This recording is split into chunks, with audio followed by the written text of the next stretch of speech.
who such a long time, gal and boy, we don't see you. An occasion to celebrate Horace, to celebrate ourselves and how far we all have come, our survival, our capacity to keep on keeping on, regardless of what challenges there are. I'm Carol Narcisse, and it is my distinct, absolute, total pleasure to be able to support this evening's conversation, this evening's love fest, this evening's reunion, so that we come away feeling as if we have had a good evening, an evening to be re-inspired, an evening to question, and an evening that fills a gap that many of us, I suspect, are feeling, a kind of intellectual space gap, a space for conversation without the burden of concern about political correctness, without the burden of being placed in boxes and categories, whether that be political or otherwise. So in this space, we are free. In this room, we are unburdened, unfettered, and in love with each other so much that we will be kind, even as we speak truth, and even as we reflect with honesty about the journey that we have been on in building this nation.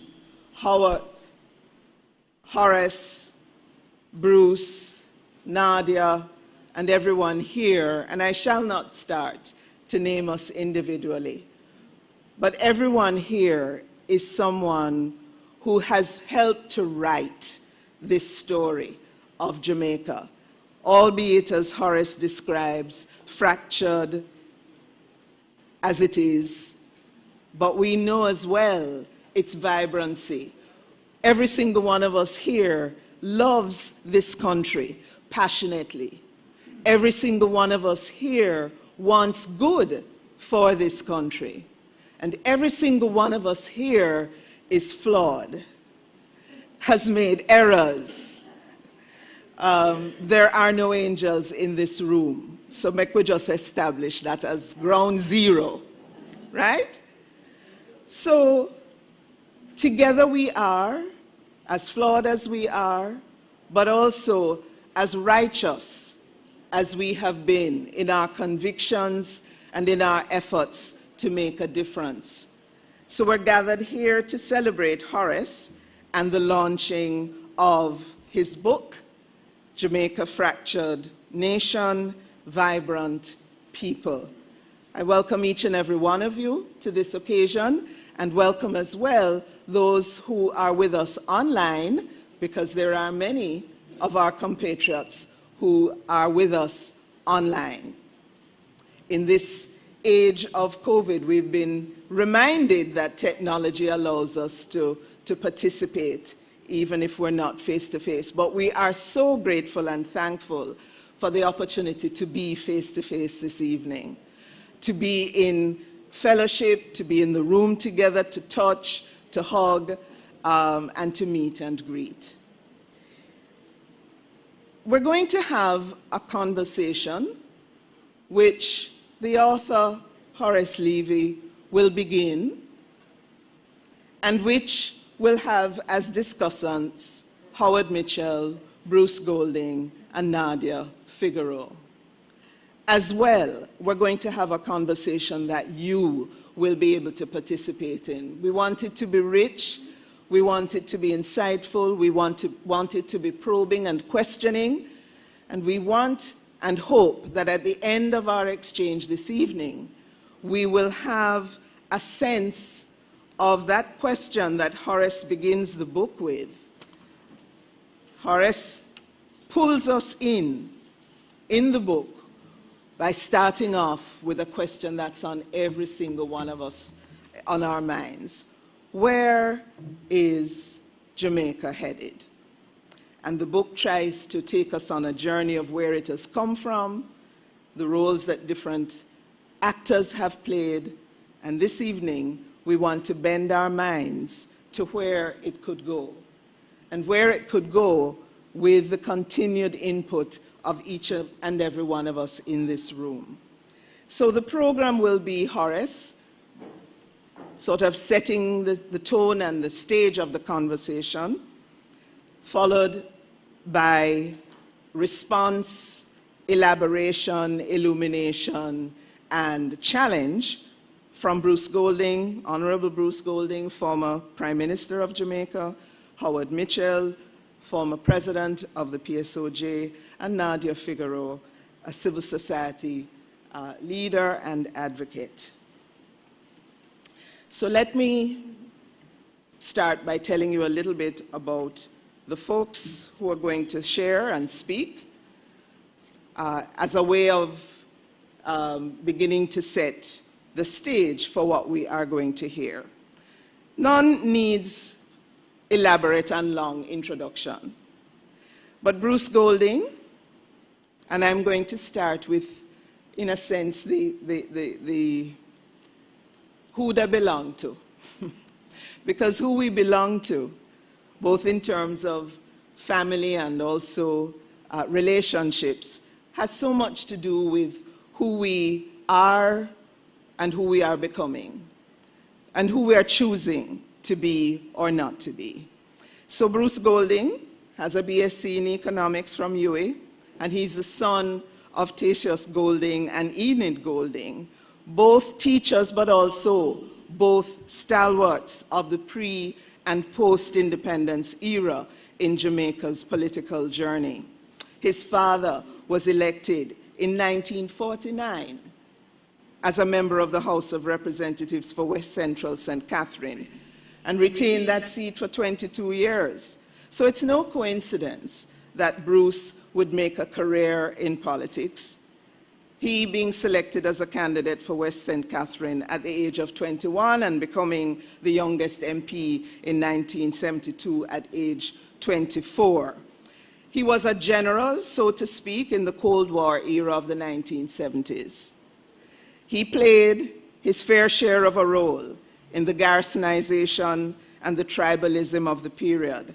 He had a front row and driving seat in the politics of scarce benefits and spoils.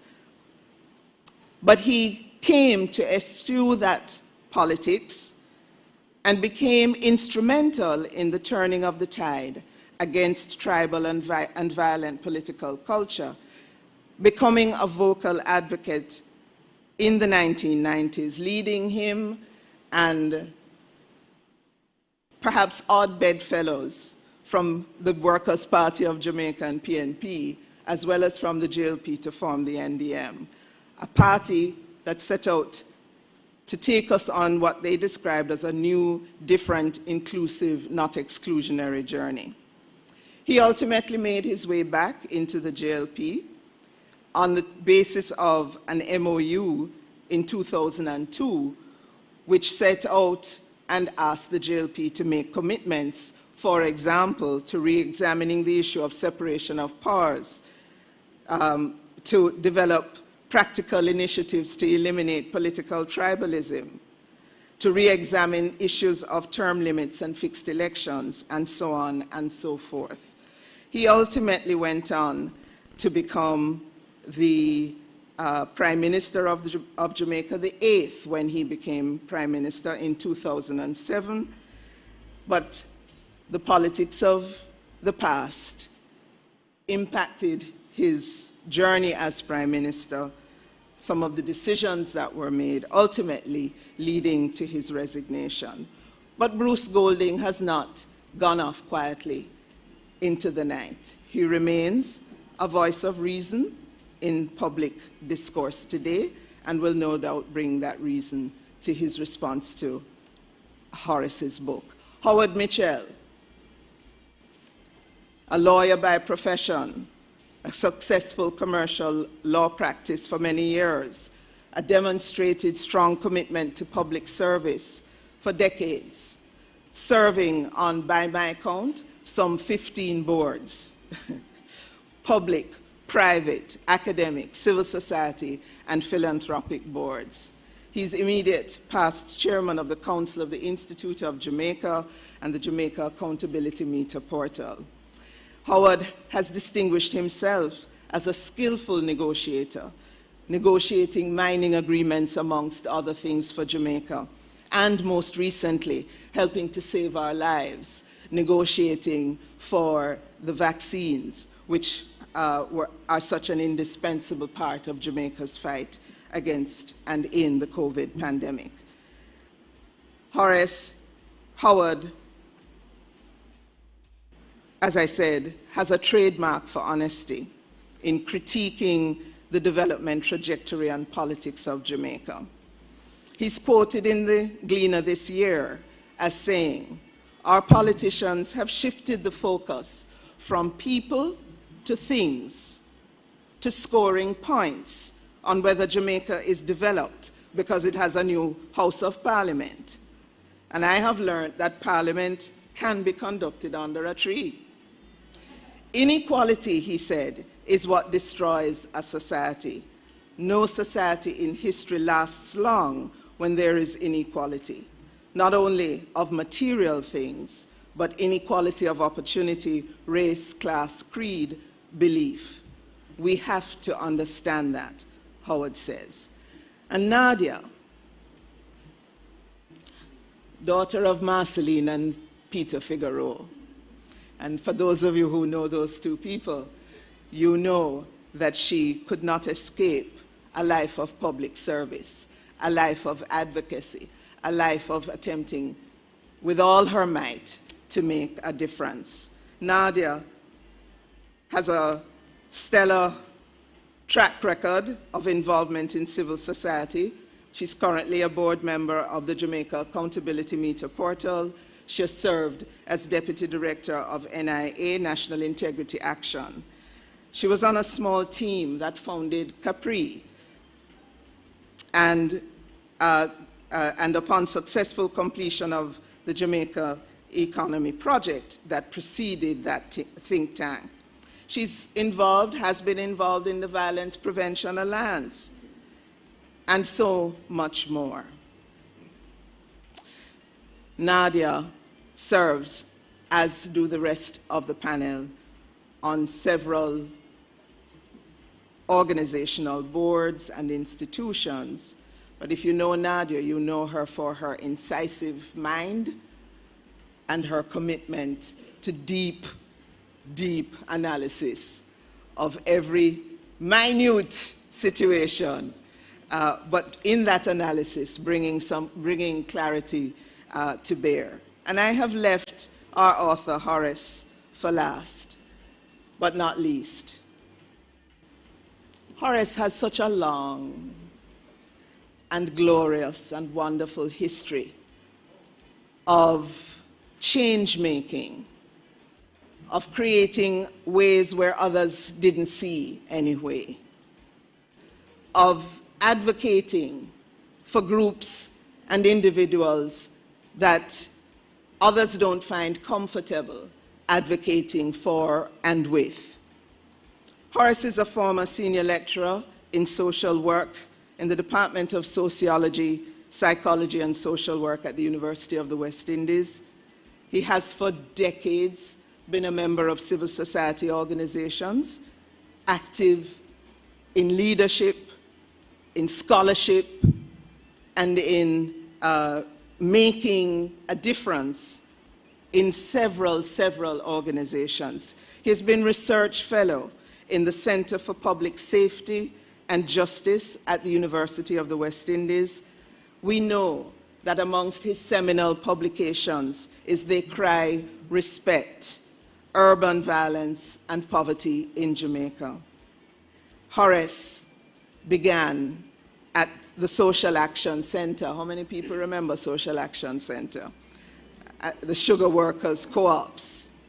But Horace has been on this journey since 1968 with Jenny Levy in front, behind and beside, and with their 2 sons and daughter, and their 6 grandsons, 3 of whom are here this evening. So Just hold up your hand, grandsons of Horace.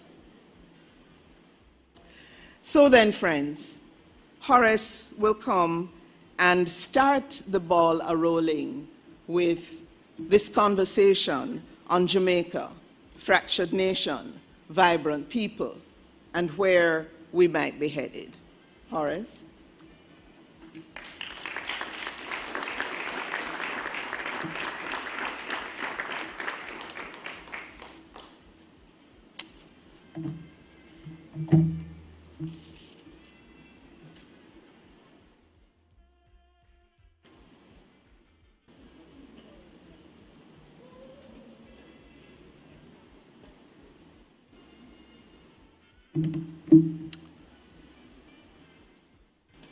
Good evening, friends. Good evening, family. Not only a household and extended family, but civil society family, business community family, yes, and even state and government family. To those here and to those streaming online. Thanks for turning out to an unknown event like this one. For me, doing this book has been a journey of discovery, and I'm hoping that the book will be a journey of discovery for you too, though I know it's not written as excitingly as it's been for me. And since it's so easy to pass over the fact that this is a collective effort, I want to begin now by thanking those who are part of this effort.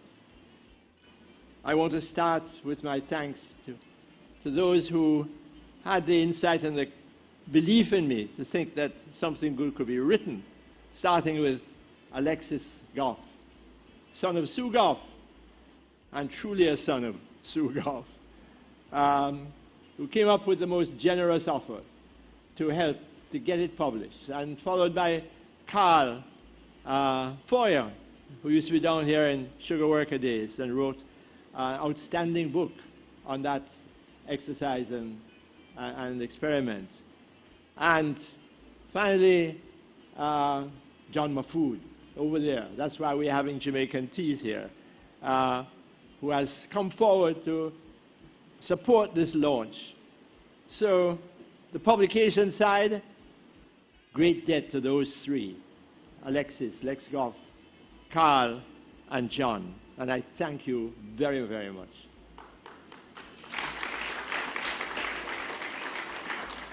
Before them, there was the guidance that I got from Rupert Lewis on the politics, and from Bernard Cord on the economics. And I'm not blaming them, and please don't blame them for some of the things I've said in this book. But they did give some guidance, very valuable in getting me started. And those were the very first, followed by Lex and Carl and John. And then lastly came those who have been extremely helpful on the actual publication. Carol Laws, editing. Anika Lewinson Morgan on the typesetting and the publishing. And so they have been, and Clinton Hutton, who did a cover, which I haven't used because I regret to say it, and apologize to Clinton, but Anika's design was so much better in our choice, and that's what you have up there. I thought it was. But Clinton won't mind me. I know you won't.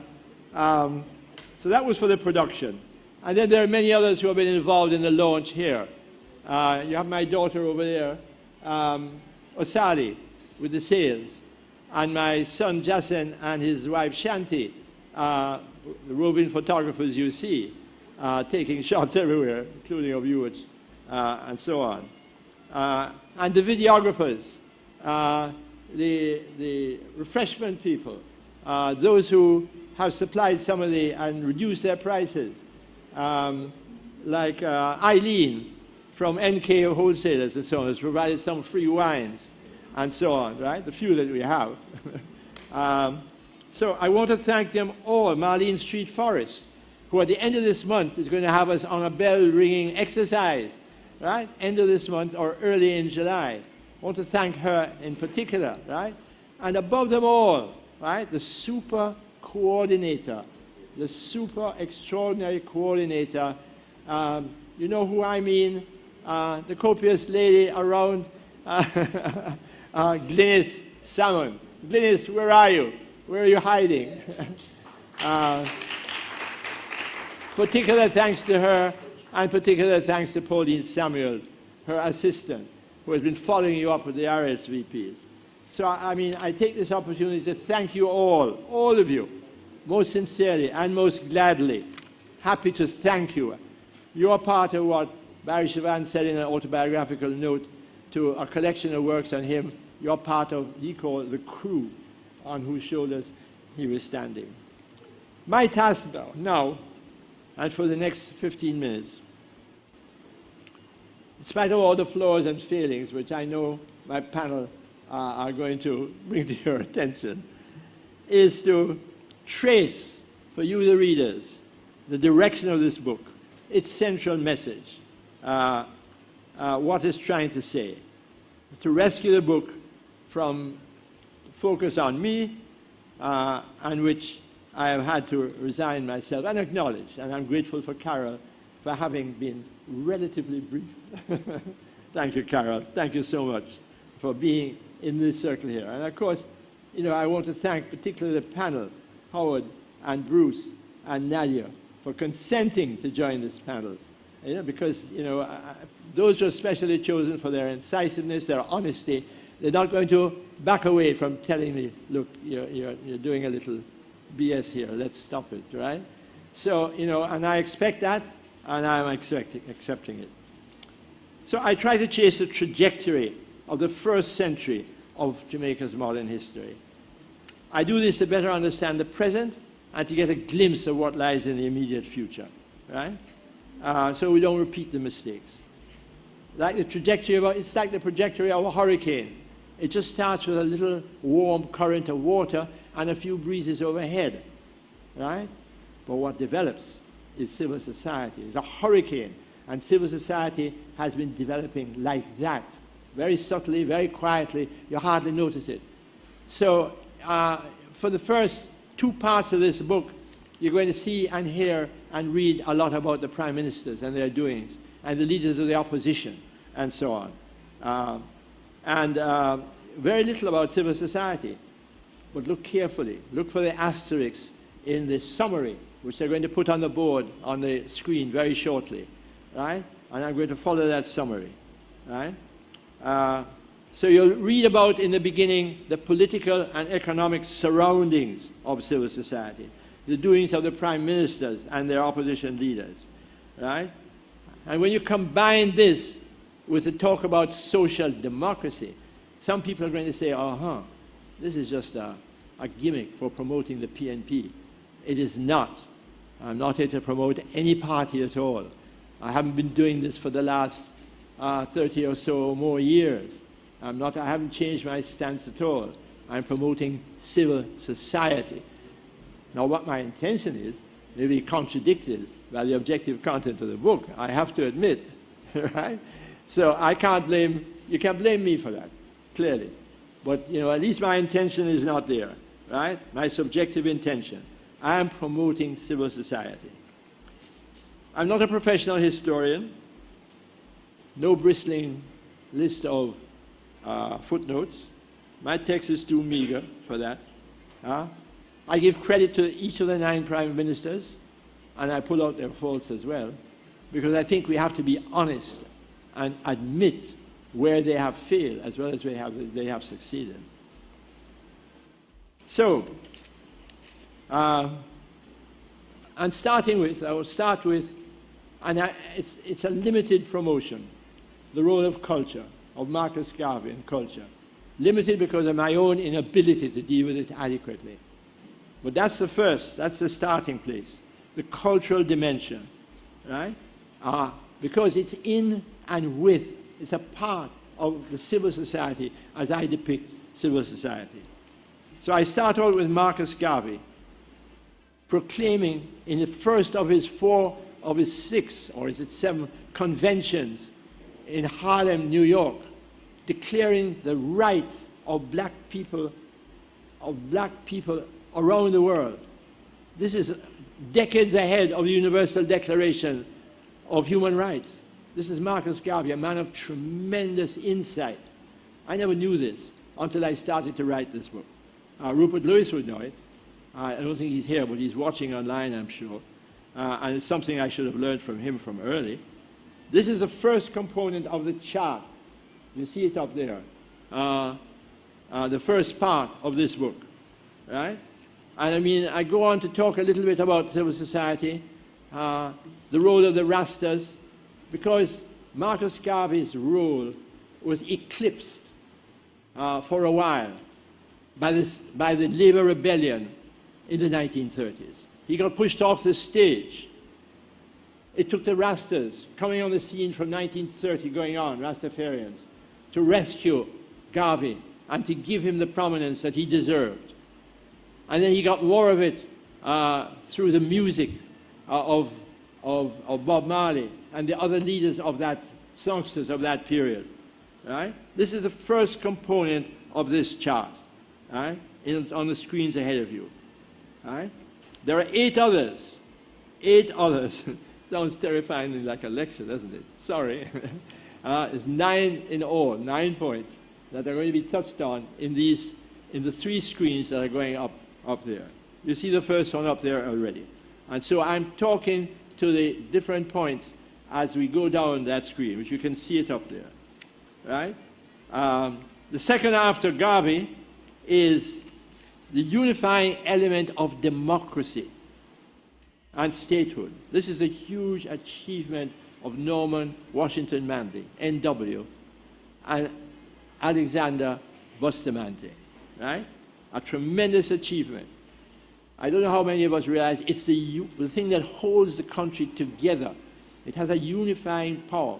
We all want this democracy, and we will fight for it and give way to other people in order to keep it and keep it alive, right? But along with that unifying factor came divisions, political, right? The cultural one we already see between Garvey and others, and class divisions. Those are the things that are in the title of this book, The Fractured Nation. The country is divided, right? And we owe some of those divisions more than anyone else to Bustamante. Sorry to have to say it, because Buster was a very complex character. And I know from the little I knew of him personally in the sugar fields of Westmoreland, how much he did for the very poorest and most neglected of workers in Jamaica, the field workers, right? He was able to pull them out of semi-feudalism, barefoot workers, right? Very, very poor. So Buster was deeply in love with the working force and gave tremendous contribution. But at the same time, he's responsible, the beginner of the partisanship, because he labeled NW's socialism as communism, and it wasn't that. If you have 2 cows, no one going to take away one. If you have 2 acres, no one going to take away one. He labeled it as communism. Understandably, bear in mind that at that period, in the late 1930s, early 1940s, socialism had just emerged on the world screen, on the world scene, right? And socialism was something people didn't know much about. They were afraid of it, right? And Buster was, of course, part of the capitalist West. So he said, we stand with the West, with the UK and the US, right? But he was wrong, and the partisanship began there in labeling Norman's socialism as communism, because it wasn't. And Norman had taken special efforts to make the distinction between his socialism and communism. That it was the Fabianism of the British, not the communism of the Russians, right? He had made that very clear. Buster brushed over that, right? So the divisions were there, in spite. And when you think about it, the frustrations we feel today at the postponements that occur, They are the result of the combination of our spontaneous reaction to doing the democratic thing, but at the same time being held back by the divisions. It's that combination of unity in democracy and division by class and color to some extent also, and politics and ideology. That combination of unity and division gives the result of postponements and the frustration we all feel at these postponements. Right? That was the second. The third, Michael attempted to revive the socialism that Norman had declared, right? But he was defeated. Socialism, whole and entire, was pushed under the carpet. And why? Because again, Eddie Seaga associated Michael's socialism with communism. You don't believe me? Read volume 1 of his autobiography, pages 224 to 227. And he details there what he did. He associated, he didn't call Michael a communist. What he simply did was to lay out an association of socialism with communism. He says it distinctly and clearly. He writes it in the book. Over those 3 pages, he traces exactly how he built a picture of Michael's socialism as communism. It's an amazing picture. The thing about Eddie is that what one has to realize, and I don't think the PNP do, is that Eddie was genuine. This was not malice. This was not spite. Right? This was misinterpretation. This was misunderstanding, both Buster and he. So Eddie has done a number of very positive things for this country, and we need to recognize it. And there needs to be a study of Eddie, of his autobiography, the two volumes, to really bring out who Eddie was, Eddie Seaga. So in saying that he was guilty of partisanship, don't take it as utter condemnation. There was a lot of good there, but that was what happened, right? So that was the third. The fourth is that there were 3 economic models, one quickly after the other, as Bernard Cord has pointed out to me, that followed. First, there was the turning to foreign investments that Norman did and Hugh Sheriff followed up on. Then there was the deficit financing because he overspent on the social projects by Michael. Deficit financing. Of course, it didn't work. It left the country in huge debt. And as a result came the third. He had to turn to the austerity budgeting of the IMF. And that austerity model, of course, we'll continue to use. We're still under it now, voluntarily. Right? It's been pursued in the early 90s. P.J. Patterson got rid of it temporarily.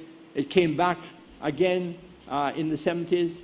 And of course, it was used by Peter Phillips later on with some success, a certain kind of success. I'll come to that in a minute. Right? But those are the 3 economic models that we have used. And of course, in the case of the third one, the liberalization, which Michael had to put in, because we did need to liberalize our finances and our economy. But Michael did it in a way without the bank safeguards. And that led to chaos. Bank and insurance companies crumbled, went bankrupt in the 90s. Right? And that was a failing of Michael. Right? A gross failing of Michael. Economists know about it. Most ordinary people don't. But it's there. It's real. Right? And that is the fourth of the messages. The fifth one is P.J. Patterson. Now, P.J., of course, everybody recognizes as a superb manager and so on, election after election. Right? But there's a feature of P.J. which many people don't even know, which is uniquely his. Right? And which I never knew until I began this thing. And it's how he dealt with crime, right?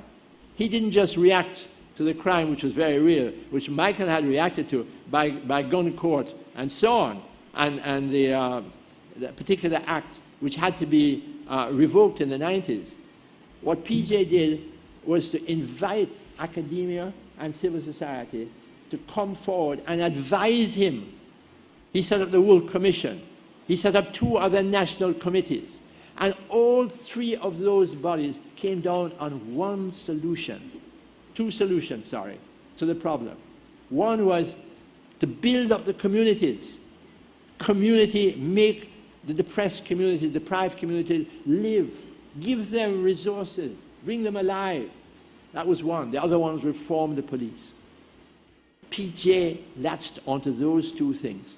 Unfortunately, though he articulated it, he never practiced it. He didn't carry it out. The only body that carried out that was the Peace Management Initiative, right? Starting in 2002. But PJ was the one who thought of it, right? And from then on, it simply has been ignored. Ignored. The two things that are needed and are still needed today, right? And then sixthly, there is Bruce, right? Bruce with important revival of the Jamaica Labour Party. We need the Jamaica Labour Party to balance, right? The PNP. The PNP spends too much on social. The JLP tends to spend too much on the business and the commercial class, right? The private sector, right? We need a balance between it. We need both parties to keep our democracy going, right? One party alone is not going to do it, right? Bruce revived the JLP, but not only revived it, he turned it around, right? He changed the authoritarianism of the JLP. He was open to things, right? He focused on the Constitution, right? He focused on local government and civil society and so on, right? This was Bruce, right? I didn't know this until I began this study, right? And discovered what Bruce was like. All I knew was what most people know is that he delayed for 9 months in extraditing Dudus. That was something, against him, which everybody has held. But the positive features of Bruce have been ignored. But it's what, in part, has led me to have Bruce here tonight, in large part, right? And then seventh, under Portia's very important and necessary umbrella, there is Peter Phillips's achievement with the IMF. He had to eat a lot of humble pie with the IMF, right? For a whole year and a half almost, before he got an agreement, right? He had to really lick them foot bottom, right? And the achievement with the IMF was that there was a financial achievement. Yes, we balanced the books. We reduced the debt from almost 150 to 129. But, and a big but, the laboring, the working people were left in great need. Belts had to be tightened, right? There was neglect of the communities, of ordinary folk, right? And that neglect continues to today with the IMF model which we are under, right? So it was an achievement, but a mixed achievement. Then eighth comes Andrew with the resumed revival of the JLP. This time, however, not the turnaround. He didn't follow the turnaround that Bruce had left him. He tended to return more to the model that Buster and Eddie had left, right? Very subtly, right? The authoritarianism doesn't come out just like that to you, but it's there. It's top down, right? And so there's emphasis on physical capital over social. So the nurses, the police, the teachers, they're all struggling with underpay, right? Look at the situation with garbage and so on, right? That's happening to especially the poorer communities, right? The accumulation of it, right? The rats and all the rest. The social element has been neglected grievously. And so we've got homicidal violence not going down, but staying up and rising, if anything, this year over last year. And that's the result of not taking the decisive action. It's actually worsening the violence by not dealing with it adequately, making it worse, right? And then, the environment as well. Last, the ninth, and most important, and you must notice it, is the role of civil society. And I'm taking civil society very broadly. Our whole populace working, trying to survive, forming community organizations, right? A multiple of organizations, some of them very prominent, like Jamaica Environment Trust, Jamaicans for Justice, Capri, and so on. But there are many, many others, community organizations. There are organizations of doctors, nurses, police, and so on. You name them, right? taximen, and all the rest. These are civil society organizations, right? And then there is the cultural element as well, which is part of civil society, or along with it, depending on how you want to view it, right? So what we end up with? What do we end up with after 101 years, right? I don't know where that other screen is, but there should be a third to come up. Mr. Videographer up there. What we end up with is an absence of a sense of community in Jamaica. We are not one community, right? We are fractured very badly. The ruling side says it's indiscipline over there, right? Indiscipline. That's not true. Our people are not indisciplined at all. They know exactly what they want and they go for it. But they're going for something different from what the government wants, right? So it's not indiscipline. It's a different objective, different pursuit altogether, right? So we have two sides. And what you get, if you take a look at Orlando Patterson's book, This Confounded Island, right? He has depicted the two sides very clearly, right? Though he has skirted the fact of who is responsible for which side, right? One side is the more prominent side. We find ourselves now a nation united by its allegiance to democracy, but fractured. It's fractured by ideology, partisan politics, and culture, right? And that's the result of Norman and Buster, followed by Hugh Shearer, Michael, and Eddie, right? But then the others who have come also after have also contributed to this, right? What they've contributed to is a failure to create an economy which really is serving everybody. Instead, we have unemployment, we have tremendous inequality, the inequality that Howard in his recent publication is talking about, right? This is a side of history. It's not totally dark.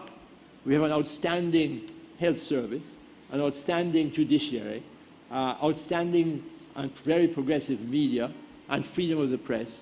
And unfortunately, my book does not capture this side of the picture well at all, right? So it's not entirely dark, but we need a transformation of the constabulary. We have an apartheid system of education, right? We have a partisanship which is being very hurt, right? That's one side. The other side of Jamaica emerging is a quietly but strongly growing civil society. And I've already depicted what I say this civil society includes. I don't need to go over it again, right? These many organizations and the populace. But what doesn't emerge clearly in Orlando's book is who is responsible for which side. It's the middle and the upper class which is responsible for the fractures and the divisions. It's the lower and more oppressed side which is responsible for the positives that have occurred in sport and culture, right? So you have that fracture, but we also have a vibrant people bringing it together.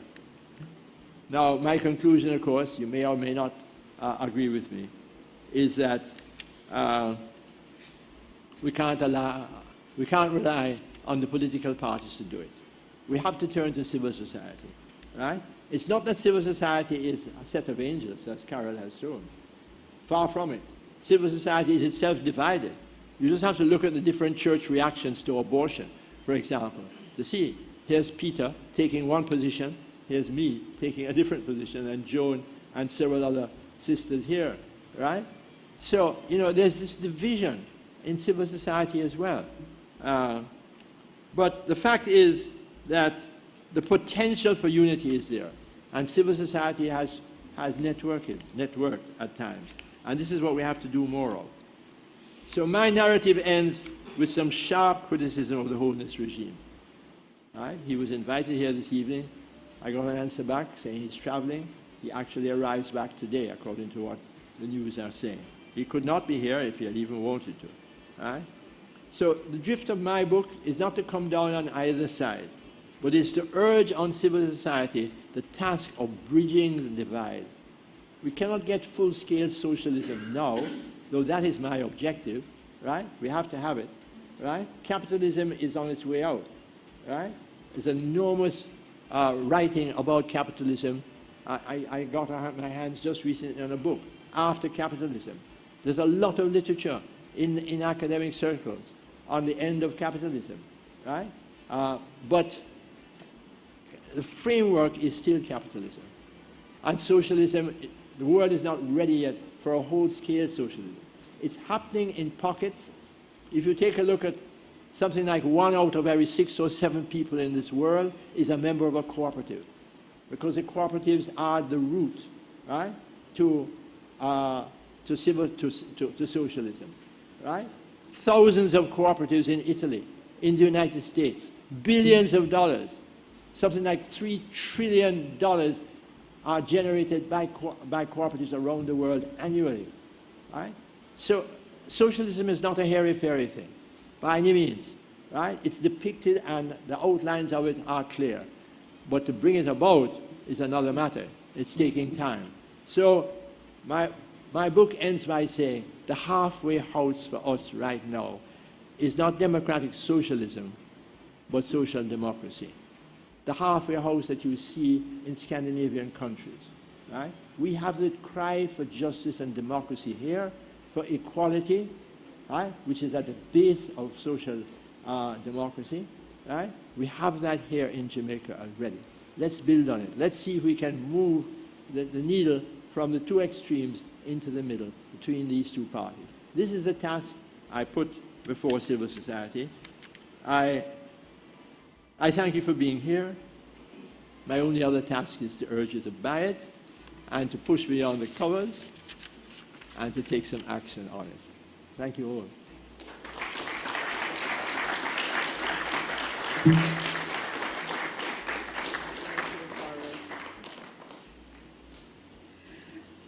Thank you, Horace.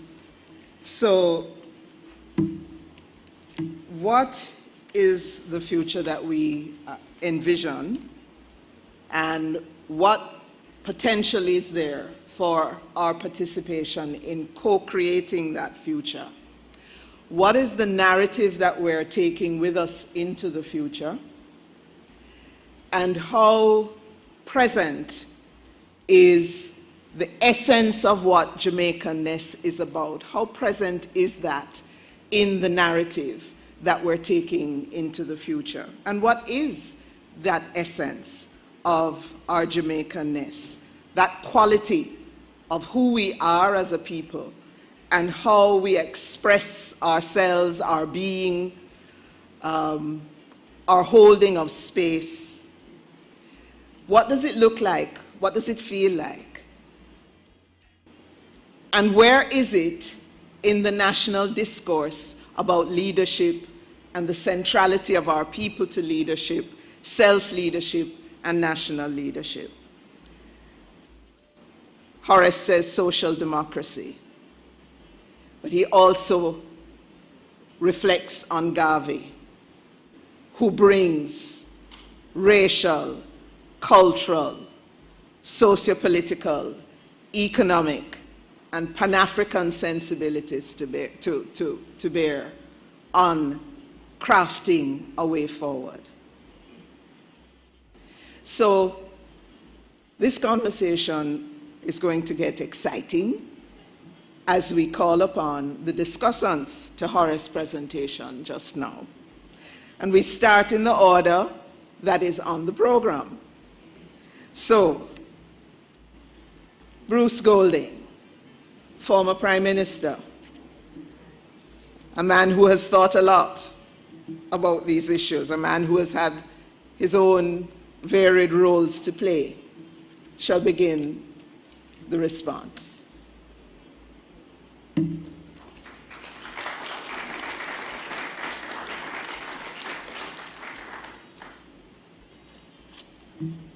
Thank you very much, Carl.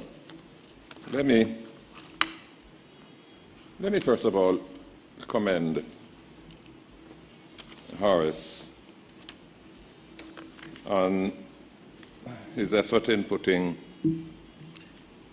this book together. I read it, and I'm satisfied that it adds value to the body of literature that already exists. But in this particular case, he deliberately sought to trace our journey through time, and he chose 100 years, 101 years.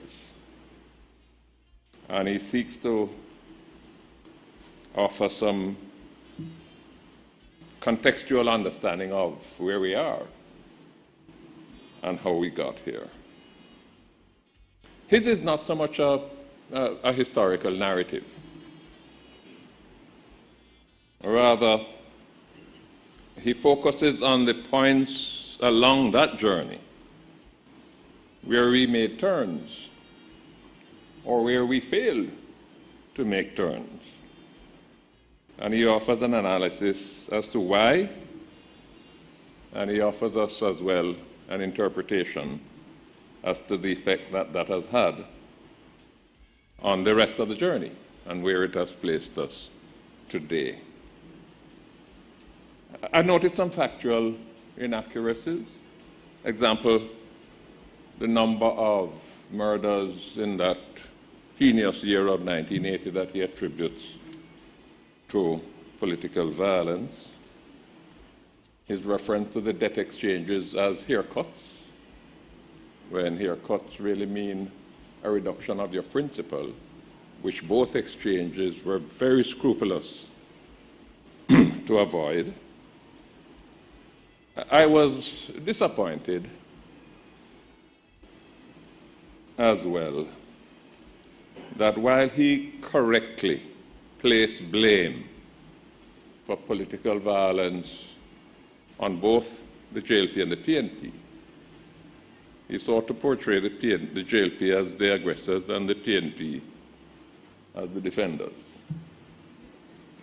I'm not going to make a big point of it.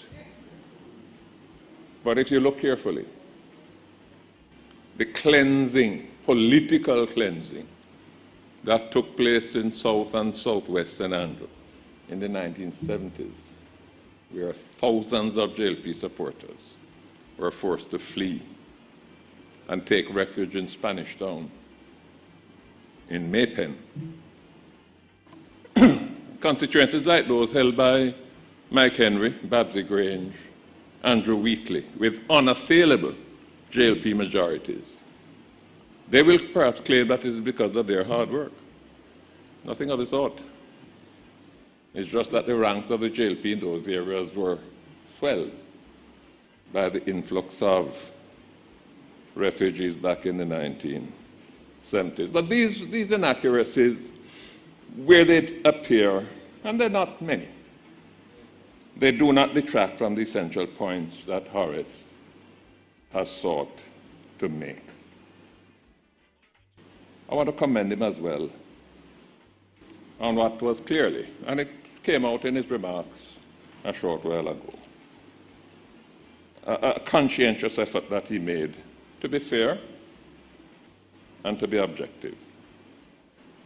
I note this in particular because undisguised throughout his analysis and his interpretations is his unwavering commitment to socialism.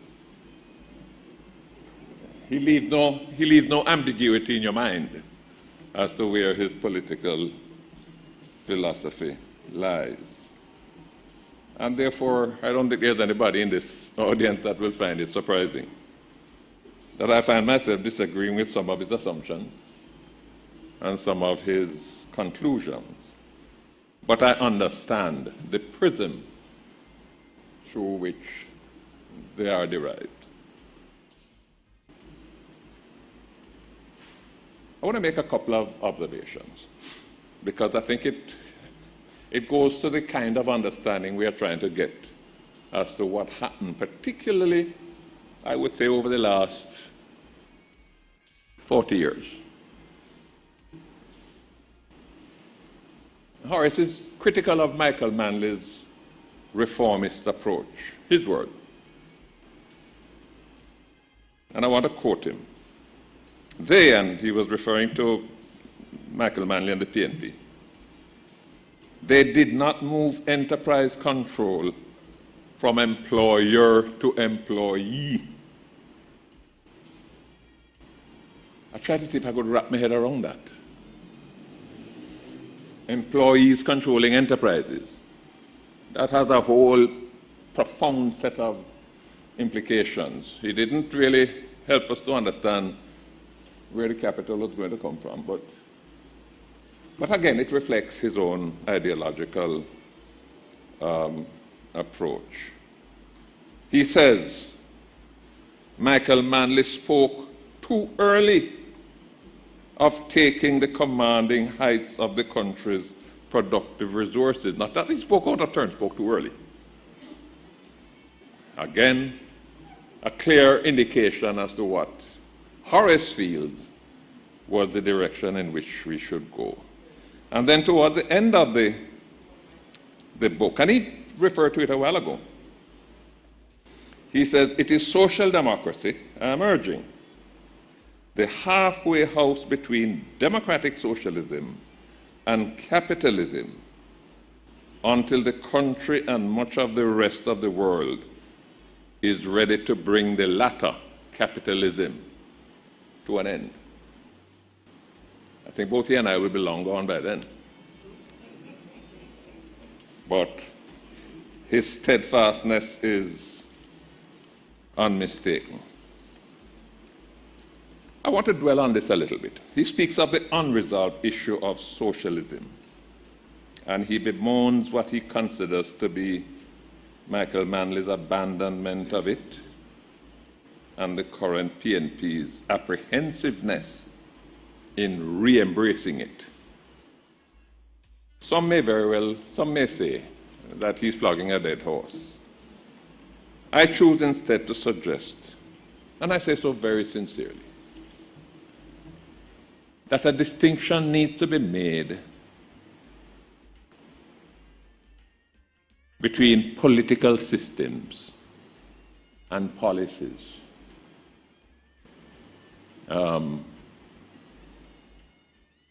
Because they don't necessarily flow from a predetermined set of ideas. There can be hardly any more committed socialist than Jose Mujica, who was president of Uruguay. He was called the poor people's president. But under his administration, the economy thrived phenomenally. He introduced many transformative social programs. Poverty was reduced, the inequality gap was narrowed, and yet his economic framework, in terms of fiscal and debt management, in terms of embracing foreign investment, in terms of the roles of the private sector and the banking sector, which earned strong plaudits from the IMF. I mean, I've looked through the Article 4 assessment report during that period, and they were singing his praises. He was a socialist. And the kind of policies that he pursued are very much the same kind of policies that Jamaica has been pursuing, particularly over the last 8-9 years, and which Horace so harshly criticizes. Similarly, I suggest there is a danger of conflating socialism with participatory governance. There is no country that I know of where civil society participation in the machinery and the structures of government is as advanced, as mature, as developed as the Scandinavian countries. Horace made reference to them. But I don't know that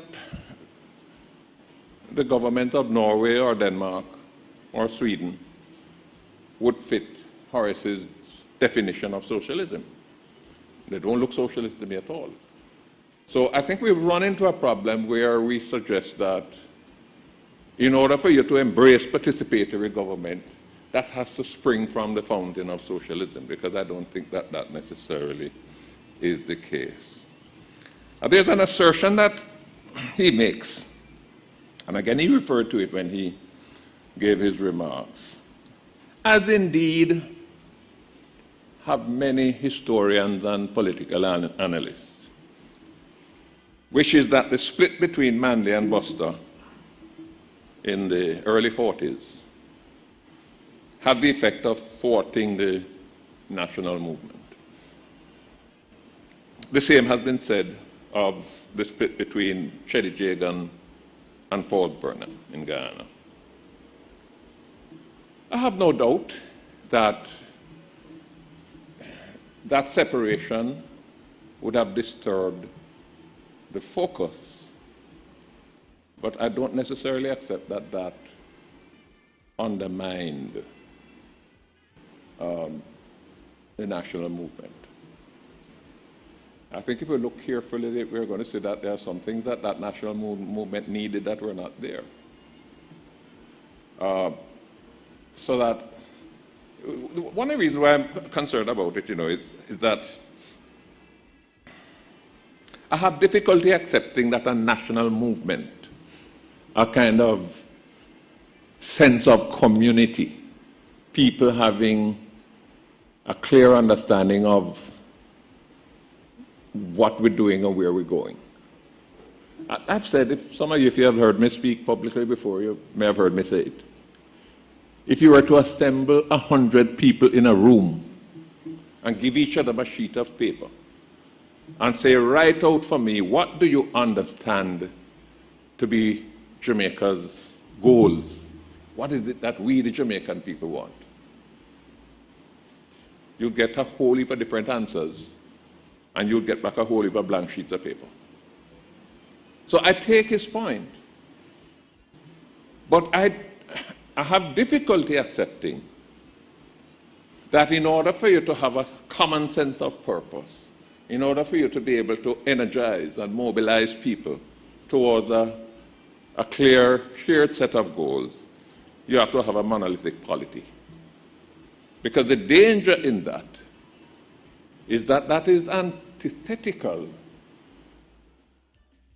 to democracy, if by democracy you mean the people having and being guaranteed and having that right protected, the right to choose. There are case studies that, not recently, but that I've looked at before, where despite competitive politics, the people of a country were able to come together. I mean, one may even say Barbados came perhaps much closer to it than any other Caribbean country has come. I will accept that much of it depends on the quality of leadership and the kind of enmity, because that's what it was, enmity that existed between Michael and Eddie. Sort of outside of the political violence and that kind of stuff. There was that disdain. It changed in later years, they kind of came to have a sense of appreciation of each other. But as someone who worked closely with Seaga at the time, I mean, that was public enemy number one. And that I accept. So the quality of leadership is important. But I don't think that we can discount or undervalue the importance of the competitive democracy that we have. I'm going to wind up now. Just two other things I wanted to mention.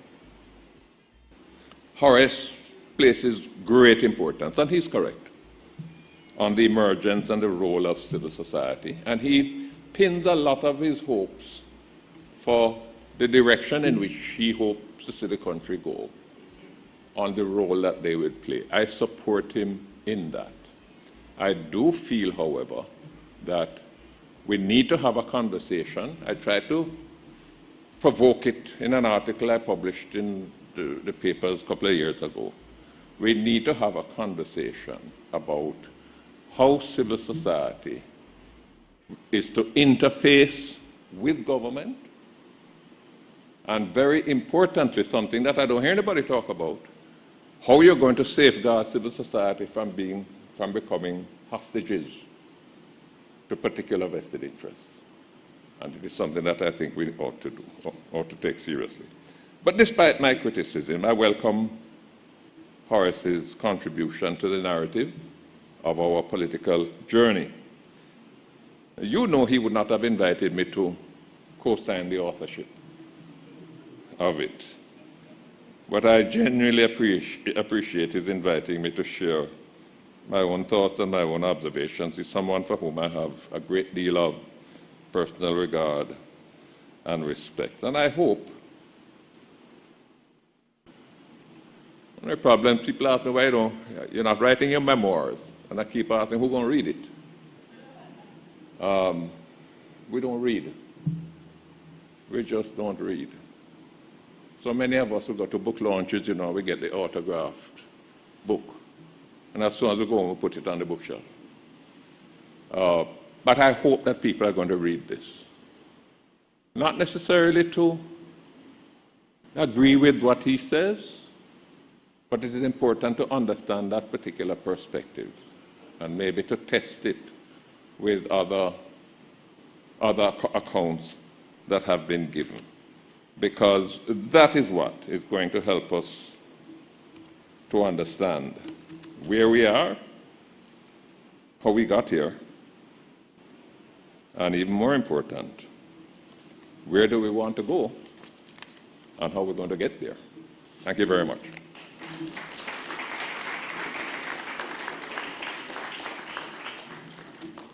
So provoking thought is the role of our panel, and I hope that Mr. Golding's presentation has begun to do just that. So do we need an adversarial politics or a plural democracy? Do we need to fashion common values or stick to ideological labels?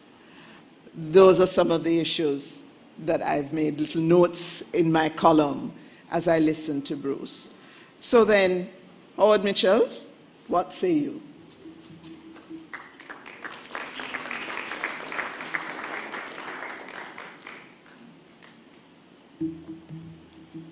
Good evening.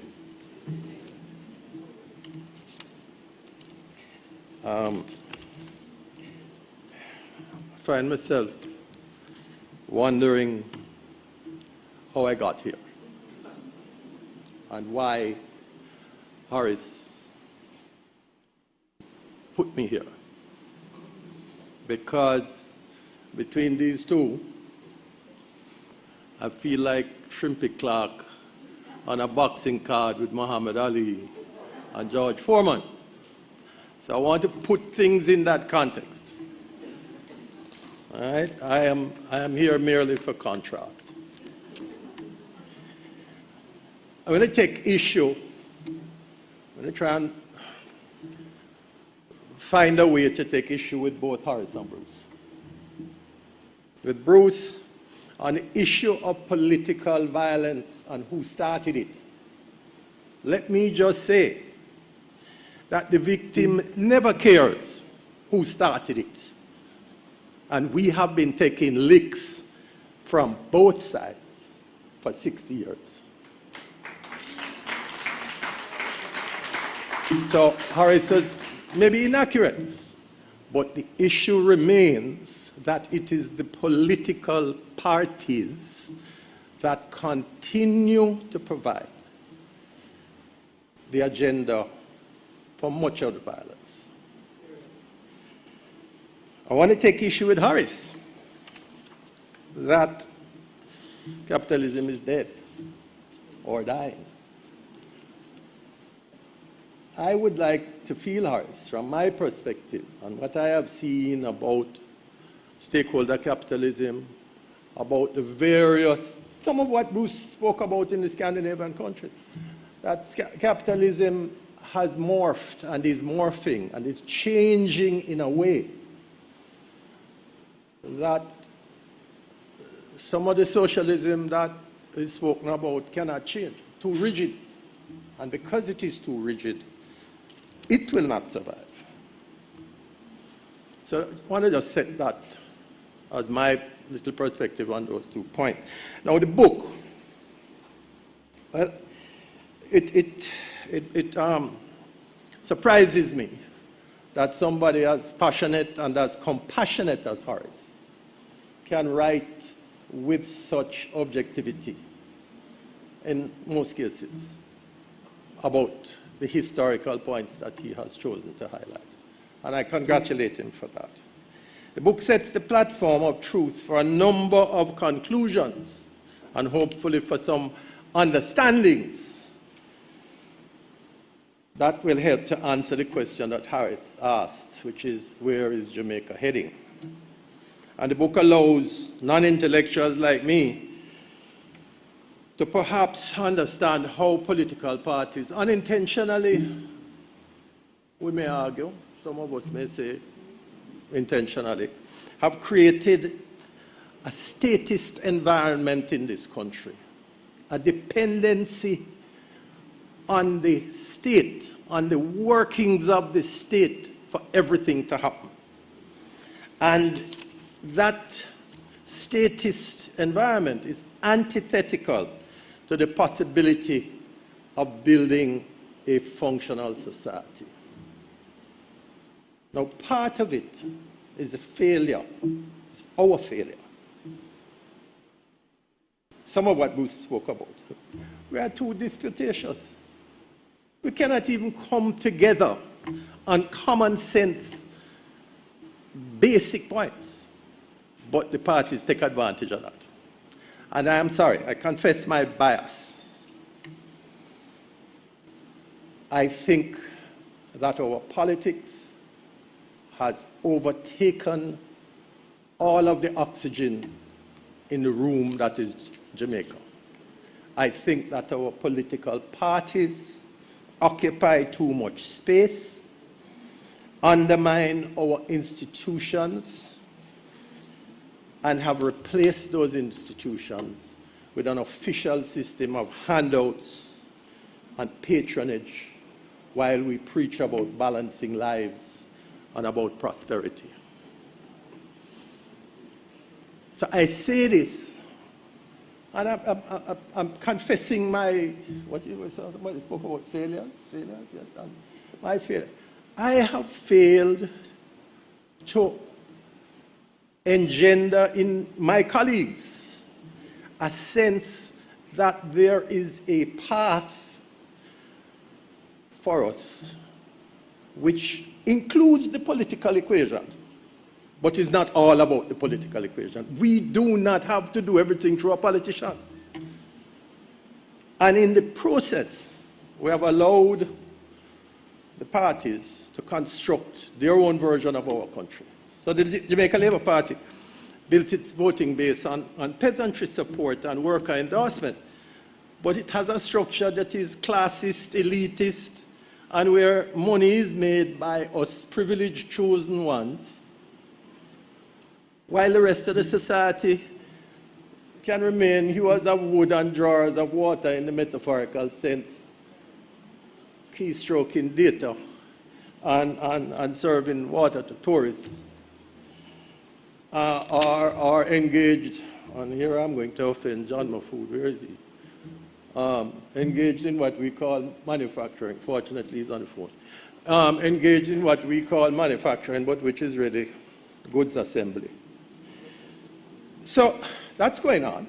And then the PNP, which promised equality of opportunity and delivered extreme cronyism and ineffective social adjustment programs, fueled corruption, while they established a statist cornucopia of statutory boards and encouraged an ineffective and inefficient public service, all in the name, Horace, of democratic socialism.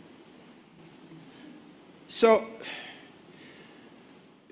if you look at this book in that context, it bears out, and maybe I am given to exaggeration, I'm given to drama. You will understand that.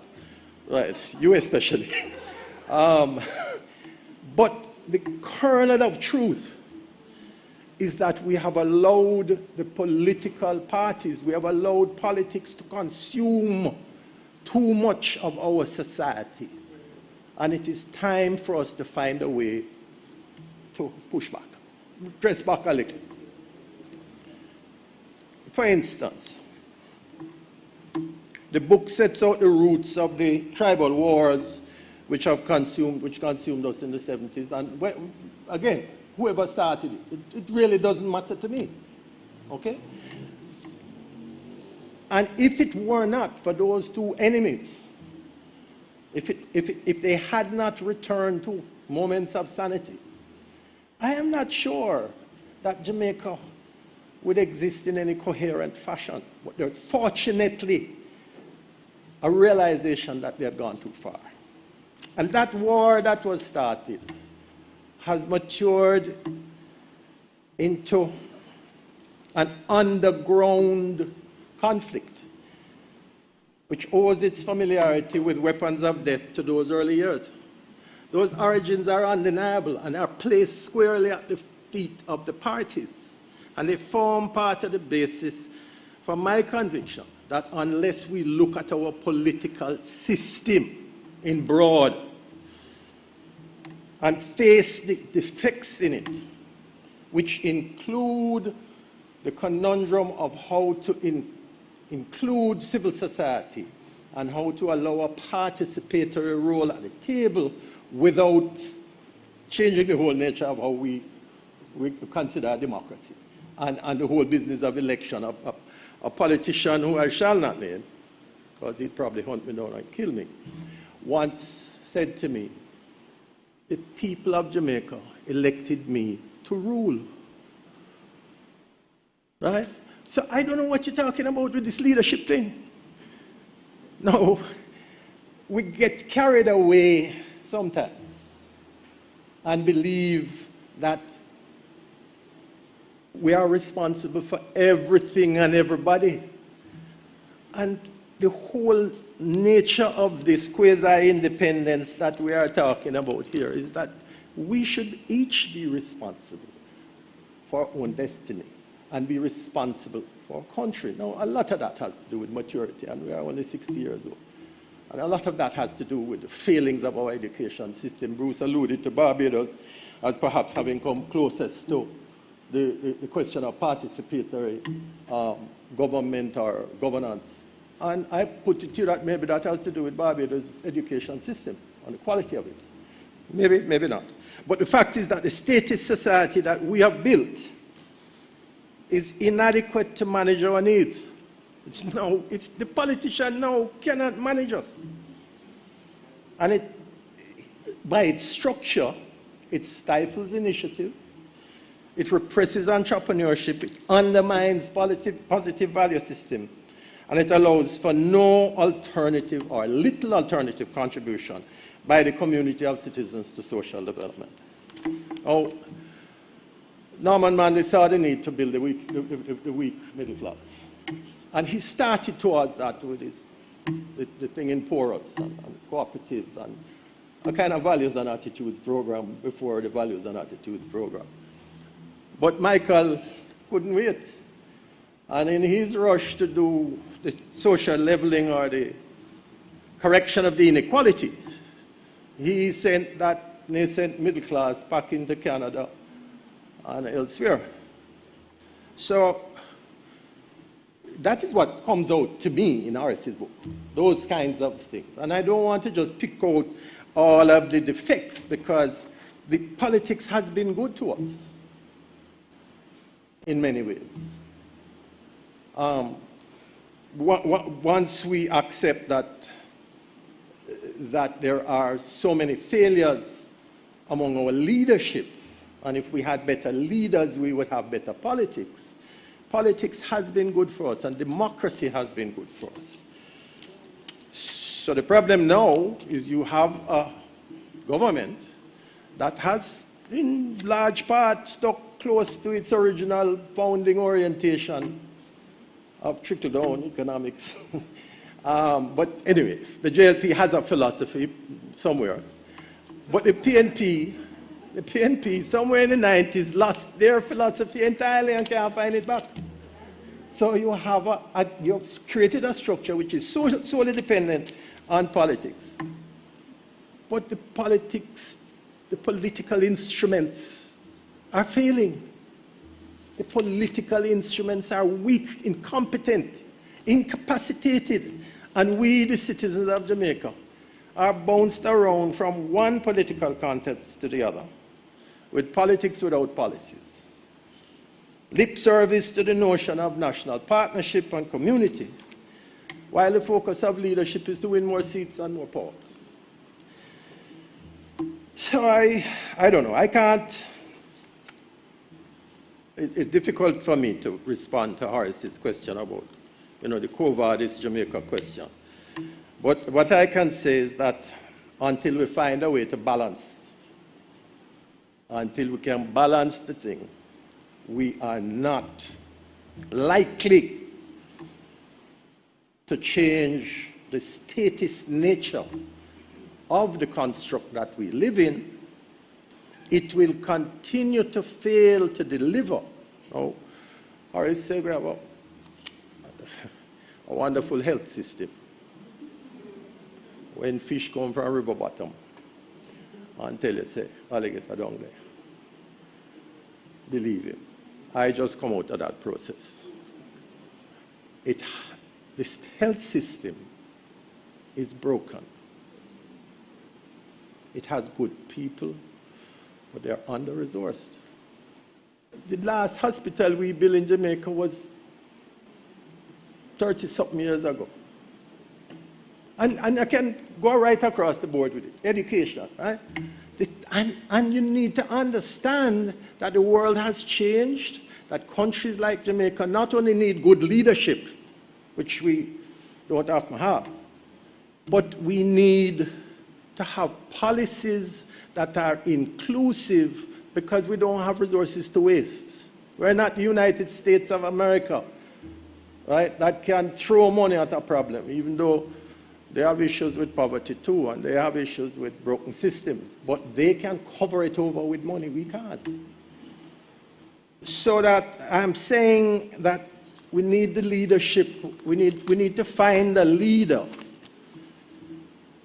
that understands and is not insecure about giving up some of the ostensible pride of power and reaching into the community to tap into those resources which it's not otherwise available through the state, so that we can move forward. And a part of that has to do with addressing the inequality. And we have had bright moments of leadership. Michael Manley's visceral grasp of the dialectic of inequality stays with us. It comes through the ages. Siaga's understanding of the power of our culture and the need for capacity building in our social institutions. Patterson's humanistic urges against tribal violence and his understanding about communities and the positive values. Simpson Miller's championing of women and other dispossessed sectors, and Golding's clear-eyed vision of constitutional and legislative reform, which he moved to achieve in an astonishingly short period of time. To some extent, that saved us from other decay. But all in all, our political system, its dependence on our charismatic leadership, and its embedded client patron, transactional and tribalist administration of the tasks of government do not bode well for our future. And I urge attention to it. And I urge that civil society understands, the people of our country understands that things have changed, that we need to take responsibility, and the responsibility that we need to take is more than burning tire on the road, right? It involves participating and putting yourself forward and getting involved in these things that affect us. And if we do not do that, and if we don't compel a dialogue with our political leadership on along those lines, I don't know where we're going, and it is already late. So I want to call on my private sector peers to realize the gap that we have been complicit in creating, the divisions that our transactional and strictly bottom line tunnel vision approach to profit without consideration of the human capital, which will make it much worse for us in the end if we don't take that into account. And I want to congratulate Horace, because this book is, in a way, it's very hopeful, because it describes and it admits our challenges, the root causes of some of our failures, and hopefully it will stimulate some responses in the minds of those who are awake. It is public scholarship at its best, and it must be given wide publicity. Because in this so-called 60th year, or the 60th year of our so-called independence, it is very, very important that we face the truths of history and admit the impact on our present existence. Thank you very much for your attention and tolerance.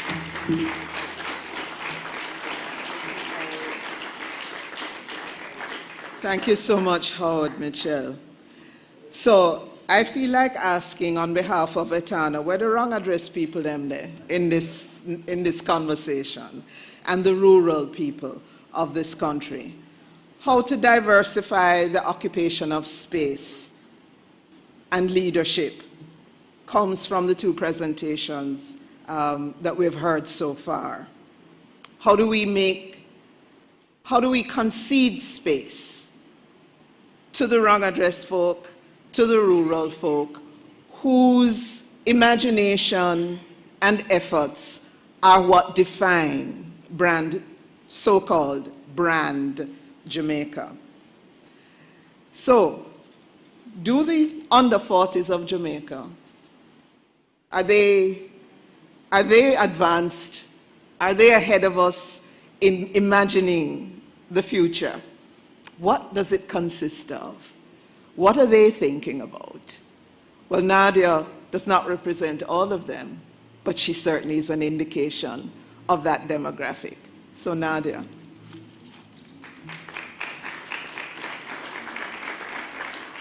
Thank you, Carol. Thank you, everyone. I think I will pick up on how Horace began, because hearing Horace Howard, because we're really having a conversation. You spoke to Bruce, so I'm going to speak to you. And I think what you touched on both the personal and the societal level is so important. One, the dependency syndrome, the lack of empowerment, which is something that each individual citizen has to deal with within themselves, but what is it going to take to get us there? I will take issue on the societal level when you say, look, we are statist. What do you mean? I have studied strong states in which, in pursuit of power, what you wanted was a technical role or a military role, because the public sector itself of the state was so strong in distribution of resources and everything else. I'm not sure if what you're talking about more so is the room taken up by the political elite, in which case I'll circle towards the end of your conversation when you said also looking at the economic elite. And where I want to go, which I know is a brief Horace has for me, is the civil society elite. Because what I will say is that looking in the way that Horace has broken down the story that we're coming from, you see that there's a way in which we pursue power and relate to each other and develop our institutions and systems that have certain traits and characteristics that the politicians alone are not guilty of. So there's something about the elite, political and economic, and Horace goes into detail looking at the political and economic adventures, projects, initiatives, who has suffered on account of, but also the great progress that has been made. And in the brief to civil society and looking to the future, I want to say we have a lot to learn, because we're not innocent, as Carol said, no angels in the room. And civil society is a whole plethora of different actors. So what I would like to do is take a little bit of the incredible insight that you can glean from Horace on the past, to really look at his recommendation around civil society playing a critical role, and to imagine a little bit on around what to me is the greatest gift of the book, Horace, social at the center. You know, so if I had to summarize really quickly, I could never talk to the past the way that a Bruce Golding and a Howard Mitchell can. But you look at the political and economic systems about leveraging those at the lowest rung in the political system for the votes to get that power and maintain that power, and on the economic system as consumers to grow market and to grow your profit. And where is the social development agenda in that? So I begin by saying thank you to Horace, because it's incredible to be invited into the conversation, and Horace is someone I have known before I've known myself. You know, he's foundation in my life.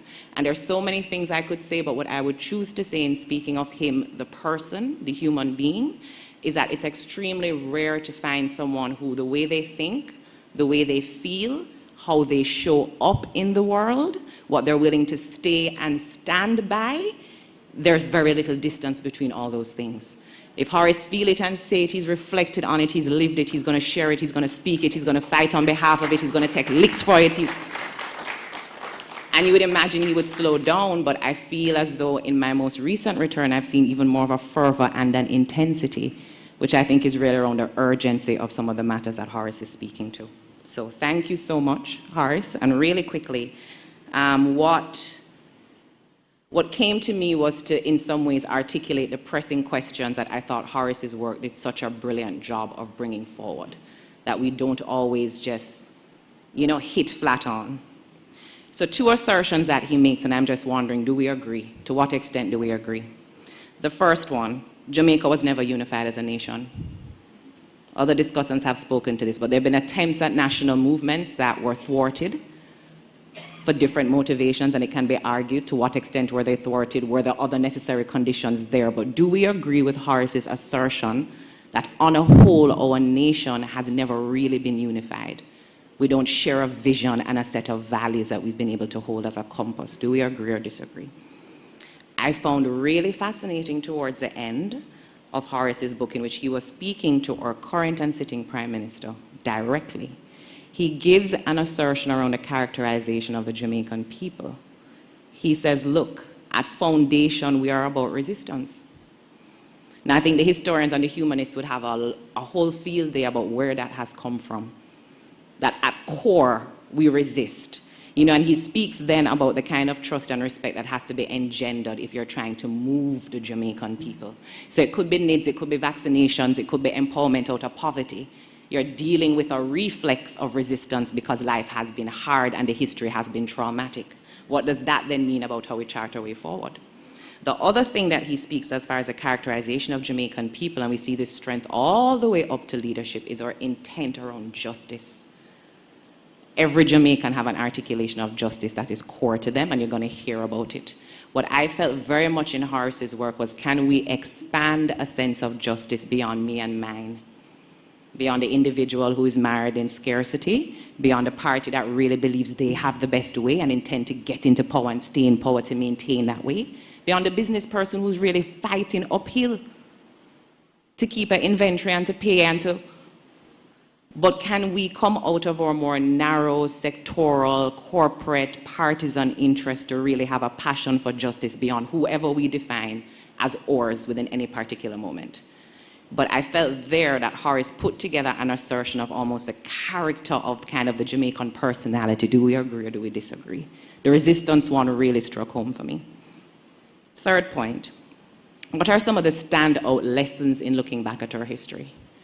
Particularly because we've been operating on these 2 tracks, the political and the economic projects that we have had. What are some of the things that really resonate? And when we talk about civil society now playing a critical role going forward, what is our assessment of how equipped civil society is for what we're asking them to take on? Because that might give us an agenda around the support and facilitation that's really required. Because I think many political leaders, I'm not one so I can't say, but reading the book you get the sense of getting the basket to carry water. Even if you were to try your darnest, so many things could have been done better. But given the multi-game of domestically, where people are coming from, internationally, how the field of play is set up, what room of maneuver was there sometimes? I'm not being apologist, but I think we have to give that grace and empathy in looking back so we don't set people up now going forward to make the same mistakes of I couldn't talk the thing, it was too hard to cross it. We need to be able to sit in that. What is hard, and how are we able to have the trust and respect relationships where as leaders you can declare that's not going to get done. I made a promise and it's not going to come through. And as we're saying, that's not just the politics, that's business leadership, that's church leadership, that's everything that we would call civil society. And then the last point is, what would it look like? And here I'm purposely sidestepping any debate around what are we going to call it. And that is a very important debate. But I'm not going to name the political system or name the economic system. I'm going to say very concretely, what would a planning process look like for a nation that puts people in the center? What does that look like? If the impetus is not the votes and the impetus is not the profit and the market share, like concretely, who's in the room? When do they come in the room? What does a conversation look like? What is the tone? How do you sequence the stakeholders that have to be engaged? That kind of concreteness for me is part of what Horace is looking towards when he says, in some ways we haven't always had the right people at the table. He defines civil society as the unstoppable Jamaicans just getting on with it, in spite of, despite of. You have to have that in the room, I would imagine. But again, how? And the discussant already pointed to that. What does the interface look like? So I was going to touch on 3 of those questions, and hopefully that also gets people thinking about, when the floor opens, what you would like to speak to as well with the author and with the panelists. But what are some of the standout lessons looking back at our political and economic history, as Horace has given us this tour de force of the 100 years? And I have to say here, echoing both the discussants, but particularly Howard, there was something, Horace, about your willingness to show your hand, where you had a preference or a bias towards a particular iteration, model, system, philosophy, ideology. The reader was never in doubt. For me, I found that very refreshing. Sometimes getting used to people talking double or triple at you and you don't know what they're actually saying. You're not confused when you're reading Horace. And then with that disclosure of where he stands, yes, you get that sense of balance and you get a sense of rigor. So some of the irony and the humor that came to me as a younger reader, you hear about a Buster, you hear about a Norman Manley, you hear about just the ideological fractions in these political parties that, yes, do occupy a lot of room. And you see the irony of, but look, Horace is highly critical of a Norman Washington and his failure on the political side of a national movement, and very much tips his hat off to Bruce Golding, saying this is a person who did the most around local government reform, constitutional reform, and some of the tricky governance issues. Irony there. Similarly, with PNP being discredited as really not the financial managers, not the economic managers, it was the Phillips, Portia, Simpson, Miller combination that got us onto a certain footing, it can be said.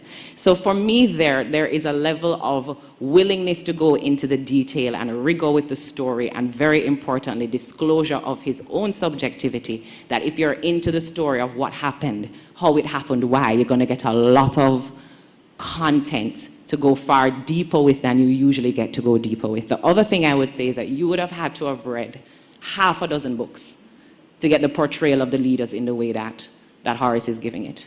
And in some ways, you can almost look at the way he describes an era and an individual and a moment, and from there go off to go deeper into it, but at least you have some summary and synopsis. For many of you are saying, Nadia, you're going on and on. I mean, what's the big deal? It's a huge deal. Sometimes you're struggling when someone wants to read about Jamaica or maybe do a study on Jamaica, include it in a comparative, and you need to send them somewhere to get the 100 years succinctly.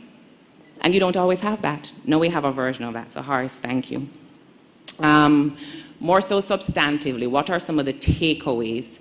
And here I was very keen to read across the divisions that he very clearly upfronted. So we have the political party divide, we have the class divide, we have the racial divide. Carol just is speaking to the rural-urban divide, which is not in the book as much.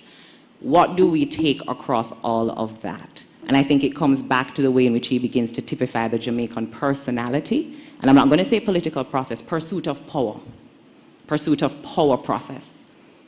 Some of the fun things, the deep personalism and even messianic and savior complex that seems to have existed at different points across political parties. He talks about the egoism of leadership on one side.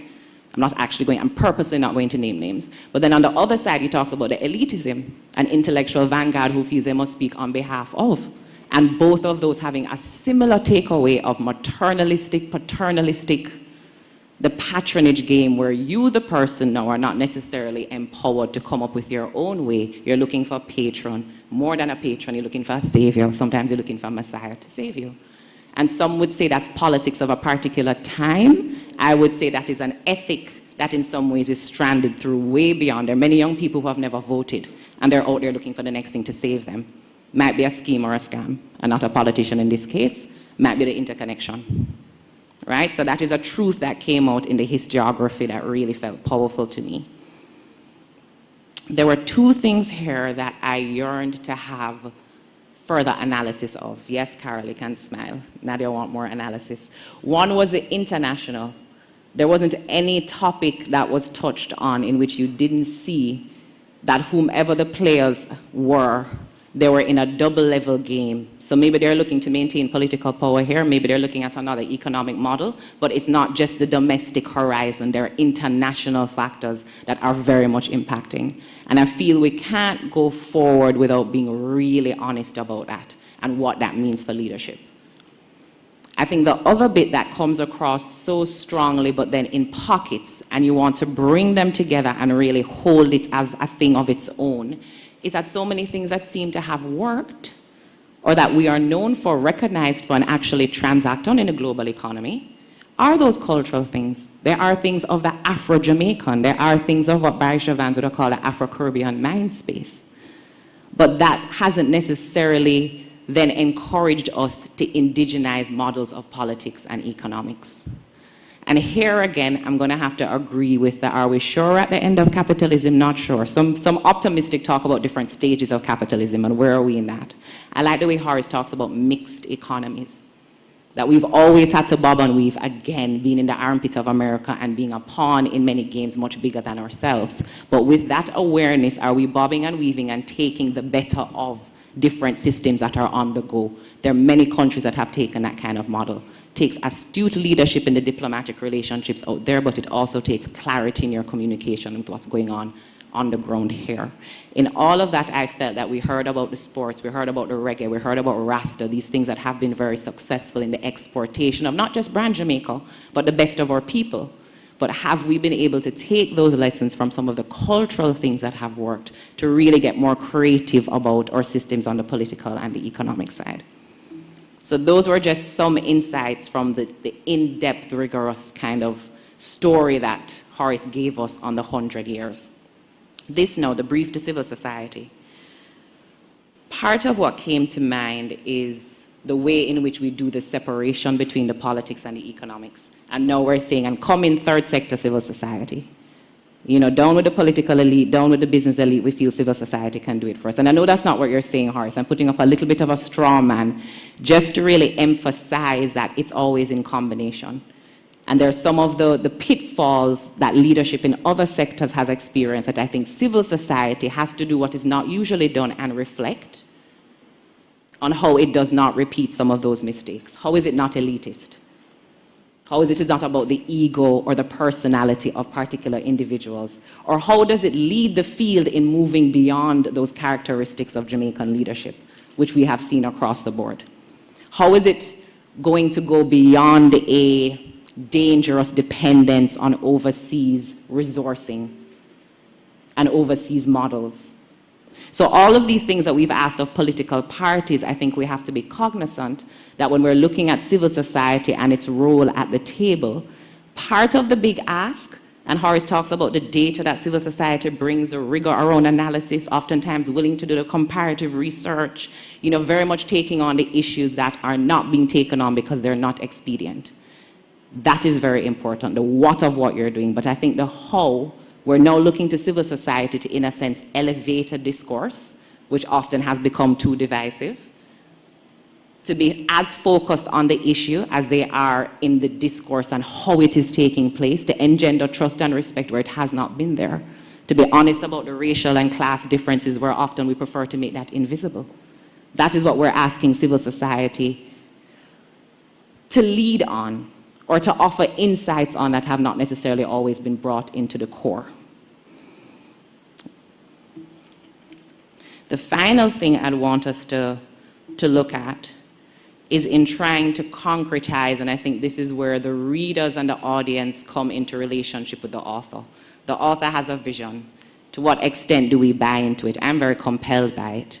But then there's a concretization and the follow-through on it.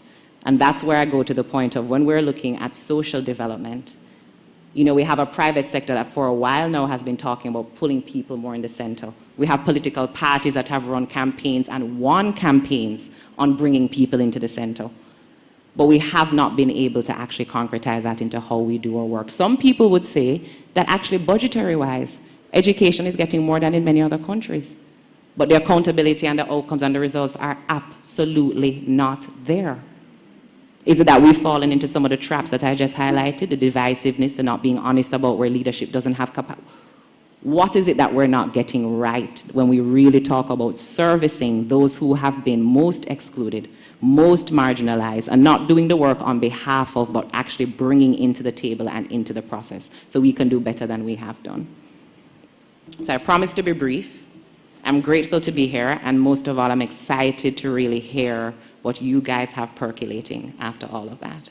Thank you, Horace.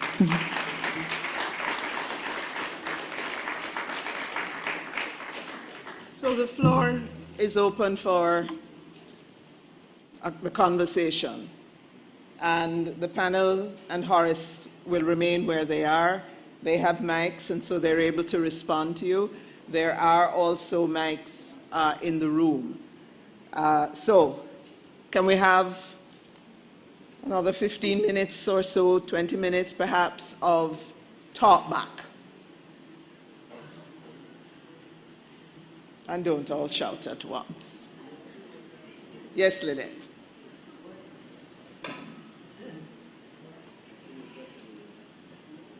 Good evening, everyone. Hi. Horace, I won't spend the time. We have to do it privately to just big you up and thank you up. I'll just get to the issue. I found that all the panelists seem to accept that our democracy is acceptable. And I can go through and look at the points that were made, including Horace. From my vantage point, the democracy is not acceptable. The democracy is deficient because it does not enable the flourishment of all our people, and women in particular. I found it interesting that there was only one reference to women, that when the era of Peter Phillips was spoken about, Portia Simpson, it was the subtitle was, no, the main heading was Peter Phillips and the IMF and her leadership and what it denotes in terms of giving visibility to women, speaking to the potential of women, was lost. I believe that, Horace, you have laid out the challenges of our defining a way forward. And I think that defining a way forward has to be based on a sense of moral leadership that recognizes that Jamaica belongs to everyone, men and women, boys and girls, and that you cannot have a system that marginalizes and undervalues the worth and contribution of women. The question of violence and what is happening to women is just a part of that. So we really have to rethink how we transform this democracy. Thank you, Lynette. Yes, Judy. Okay. Horace, I really need to say, for as long as I have known you from Social Action Days, SAC, the person I see in you is one who is driven by your humility, your commitment to Jamaica, in any way you want to describe it, right? It's like a focus that says, yeah. And I think that as a leader in that space over time, you have inspired so many people that you can't even count. Until today. And that's why we're here, I think. So thank you, Horace, so very much. Okay, having said that, I just endorse everything my sister Lynette just said about the absence, the presence of the role and power of women from the panelists generally, and that's just not acceptable in the way forward. So that has to be addressed. I want to just look at the comments that was made about the state of society, whether it is inadequate to manage our broadly understood needs, and to link that back with the patriotism, the patronage, and the clientelism. People don't use those words anymore. But if we go back and read Carl Stone, beg you read it again, right today. Because what Carl said then is alive and well and kicking. But the government, political parties don't use that word. They have a different narrative. But it's still patronism, patronage and clientelism. And that is what the statist form of government thrives from. So how do we get past that? Huh? Has that evolved since the state has less coffers and resources are coming from other places? No. Hold on. I think the system is what is there. Where the resources comes from, don't change the system. It's a system that then helps to distribute whichever resources. So I'm asking that question, Carol. Whether the woman on the street is going to say, well, I saw it said, we can't get our money, so we're going to take it. Whether that state of mind, which reflects a lack of trust now in the system. How many people will vote in the next election versus the fact that that has been going down? How do we as a society get enough people to feel confident enough in the system to want to engage the system? So I'm going to challenge us as we speak to speak as well about what we imagine as the future. We know the analysis of what's gone wrong, what's missing, etc. And so as we have this part of the conversation, I'm also listening for. And if we could co-create an imagined future in this room, what would be its elements? So just asking that as we talk about what's missing, can you also just insert? So let me ask you, Judy. So the question is, give me one thing that how it would look like, feel like, sound like. If the we is expansive and incorporates all sectors of society. Okay. With a judicious mix of women and men and girls and boys, rural and agricultural, persons with disabilities, that is the we. But right now, that is not the we who are involved in making decisions. All right, so expansive in terms of who gets to be at the table. Absolutely. Okay. And whose voices are equally respected. Thank you. Yes. Yes. Hardly Lewin, and then Joan. No, two quick questions. I'm not going to do another presentation. Can any member of the panel speak to the extent to which Cold War politics has had an effect throughout this period that Horace is speaking to? It had some effect, and I don't think it was mentioned. Horace, I have not read the book, but I don't think it was mentioned by any panelist. The other point I would make is to civil society, because it seemed to me, whilst we harangue and carry on about politicians, civil society fell asleep. And I would want to hear from the panel, how do we energize civil society? If you want to see the power of a politician, make a minister walk in here and everybody gravitate towards him and worship him or her. And to me, I don't understand that picture. And how do we get out of that syndrome? I remember the days, I'm old enough, permanent secretaries such as Frank Francis, St. Clair Risden. These were men of stature. No minister dare come to them with nonsense. But we have emasculated and we have allowed it to happen. Civil society, how do we fix civil society? Thank you. Thank you. I'm going to take one other comment and then throw back to the panel. So, Joan. Yeah, I don't really know what requiring a comment or making a contribution, but I want to follow up on what my colleague Lynette Vassar said about the absence of women in the conversation. And I want to start by saying, where are we now? Because when I walk on the streets in any community, whether it is Southwest, South, Stony Hill, Havendale, wherever, what I see is women walking with children, protecting children, women who cannot even go to the market without taking their children for fear of what would happen to those children if they were left at home. So that my first point is, women in this country are holding up the skies and keeping them from falling on the heads of children. That's my first point, because I think if we want to know where we're going, we've got to kind of recognize where we are.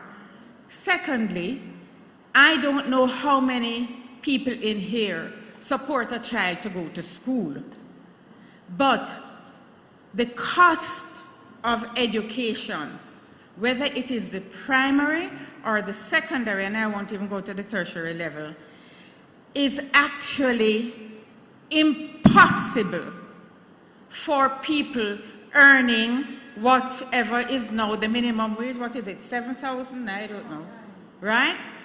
It is impossible. There is a certain high school where I support a child that is not biologically mine. It is $35,000 per term for that child to be registered at that high school. Now, tell me, how is it that we expect to create a level playing field when even the cost of the uniform, the shoes, some schools are trying to do a book lending system and it's working in some and not in others. There is a school feeding program where principals are allowed to define how it works. And the variety of it across the nation is astounding, because some schools just say, oh, whatever we get, we will give the children the meals, and when it's finished, and they have to figure out how to get meals. Now, I'm raising this because I think that, generally speaking, and I have long forgot about politicians doing anything for any of us, because I think they do things for themselves. But that's my personal view. But the point is, if we don't ask ourselves, how do we, this resistance that Nadia talked about, is happening.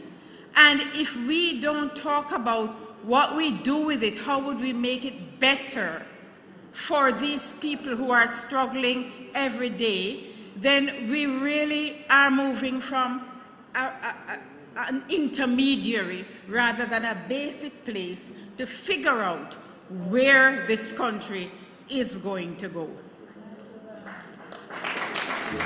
Howard, Bruce, Nadia, any thoughts come to mind from listening to what has been said? Yes. I'll just comment very briefly on the issue that Admiral Lewin raised. I have no doubt that the Cold War exacerbated the conflicts and tensions between the parties, because that was straight down an ideological divide. But I think we need to remember that the violence didn't start with the political parties, it started with the trade unions.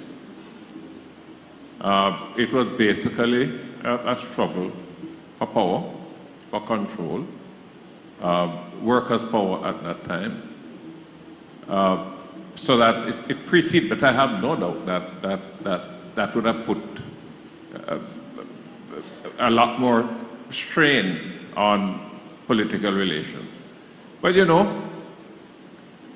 one of the things that really excited me about Horace's book is that while he's very clear and almost angry at some of the things that took place in the past, he's also very hopeful. We got to a stage where, whatever reasons, we don't need to go into that, a certain strength of leadership emerged, and both parties created a framework that is much different from what it was back in the 70s and so on. We haven't done enough. We have not done enough. There's much more that needs to be done. Speaking as somebody who has been there,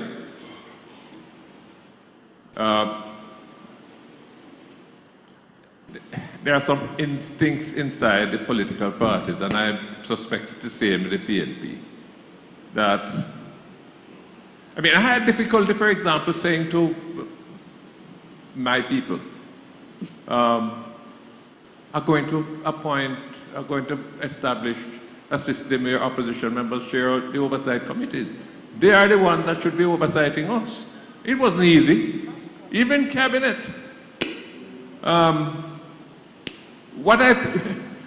Much more can be done. I haven't given up on the current leadership in both parties. I haven't given up on them. I haven't seen what I would want to see. I haven't seen the kind of sitting down that you and I don't know about. You know, drink a glass of wine and sit down and say, no, look, let's try and see how we can work this thing. Quite frankly, we come right back to Nadia's point. Civil society don't have to do it. Yeah. Not to the exclusion of the politicians, you know. I mean, if you start talking about civil society taking over the country, then you must also address the question as to how civil society is going to be held accountable. Right? But civil society can put the pressure on. I mean, it has demonstrated so in, what I'd say, over the last 10, 20 years. It needs to grow, it needs to be organized. Remember what I warned earlier? Don't allow it to be captured, because that's always a danger. Yes, sir. All right, I want to follow on Bruce with Hardy Lewin's question about what civil society can do, or how do we wake up civil society. Well, part of it, Bruce touched on it. We have to have an understanding of the power that you have. It has to be a responsible understanding. It has to be a credible understanding, an understanding that understands the limitations. But the seeds are there, but I don't see the leadership picking it up. And that's the big problem. I think, as Nadia said, or Carol, we are a people who don't easily agree, because we have had a history of betrayal. So credibility is hard to win in this country, right? And that is part of the reason why, certainly my involvement with civil society, when I go there and say some things and try and get some indignation rising up on those things, I say, yeah man, you're good for chat, no problem. You can drive away and leave it, right? So there is that, and we have to find a way to encourage a difference and to come together. Thank you. All right. If I may, can I chip in yes, one? Horace. Mm-hmm. And you too. What I want to chip in is that I disagree a bit with Howard about the leader business. I am for every individual standing up and doing what they can and not be looking for no damn leader. You know what's happening in Palestine today, for example?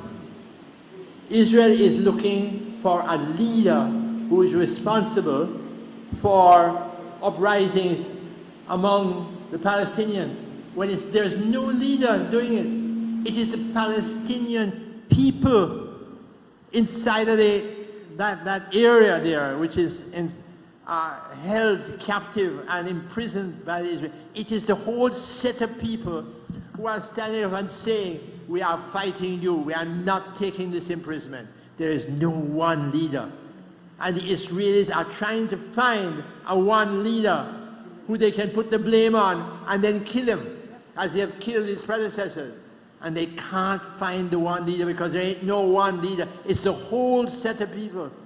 If we as a whole set, Lynette and Joan and X and Y, don't individually get up and take hold of the peace and do something, and that's where I disagree a bit with you. How do I understand?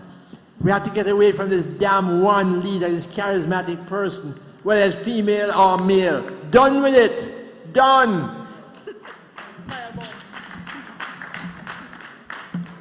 But they have to be brought into relationship with each other, which I think squares it a bit with the woman. This is not the only bit, but what comes to mind for me when I talk about bringing the social development in, we've gotten to a place now where we get excited to and pat ourselves on the back for the long list of things of what we should do. We're commissioning everything, and that can be useful, but it's a what? Or this is what needs to happen. This sector needs this approach and these initiatives and these programs and projects. We've lost track of how anything actually happens. And what you are describing to me is a pivotal role of women in keeping it all together. Something you said once, Horace, is that it's civil society why the lid has not completely blown off the pot and the entire kitchen exploded. So the person who's taking in the kids who have nowhere to go, the person who retires as a nurse and is supporting community in different ways, all the different ways in which, and I hate to do it this way, but let's say civil society with a smaller S, not the big institution with the big individual leader, has kept things alive. What I definitely do not have the answer to, but I'm certain, is that including the domination of women in that sphere, has to be brought to the table at the level that nationally we're taking that and incorporating that when we talk about our development, not just plan and strategy, but vision and values. And we have not gotten there. So I'm just saying to Horace that when you have the individuals who are doing that hard work, the relational work on the next level of bringing them into conversation and community with each other, so that their voices are growing in reach, is also very important. It cannot be just the, again, do not like it to put it this way, but the scarcity survival. When you're just trying to, when you have more than enough for yourself, and so you're branching out to help those around you who do not have enough, basically survive and go from day to day, month to month. There has to be an aspect of it now that is beyond that, and that is very much relationship work. It's not technical expertise work or we don't know what to do. It's relationship work. Who can build a trust? Who can get the people in the room where people are hearing each other, and you come out with some kind of shared understanding to integrate into something else? That's what we're talking about. And to me, when I read the book, it seems as though there were times like that. We haven't had that as much that I can recall, not here and now. That building together and growing together. I just want to make a very brief on the women issue, because I thought, if you read through the book, that I did a fairly decent job on the role of women. I called attention to the Association Development Agency, started by Peter Ann and led by Peter Ann. I called attention to the environmental issues in the 80s. Women, right, the main organization, still being carried today by women, the environmental issue. I called attention to all of those things going through the book, right? So that I felt that I tried hard to, and I brought out the role of women in dancehall, in culture, and so on, right? Inadequate, but still I tried. So, can we come back to the floor? And Lorna and Imani are at the microphone. And I just want to alert us that it's 8:24, so we're taking the time into consideration. So, Lorna, Imani actually was at the mic first, so I'll take Imani and come back to you, Lorna. She's yielding? No, she's yielding to age, right, Imani? Not looks. Experience. Age. Experience. All right, carry on.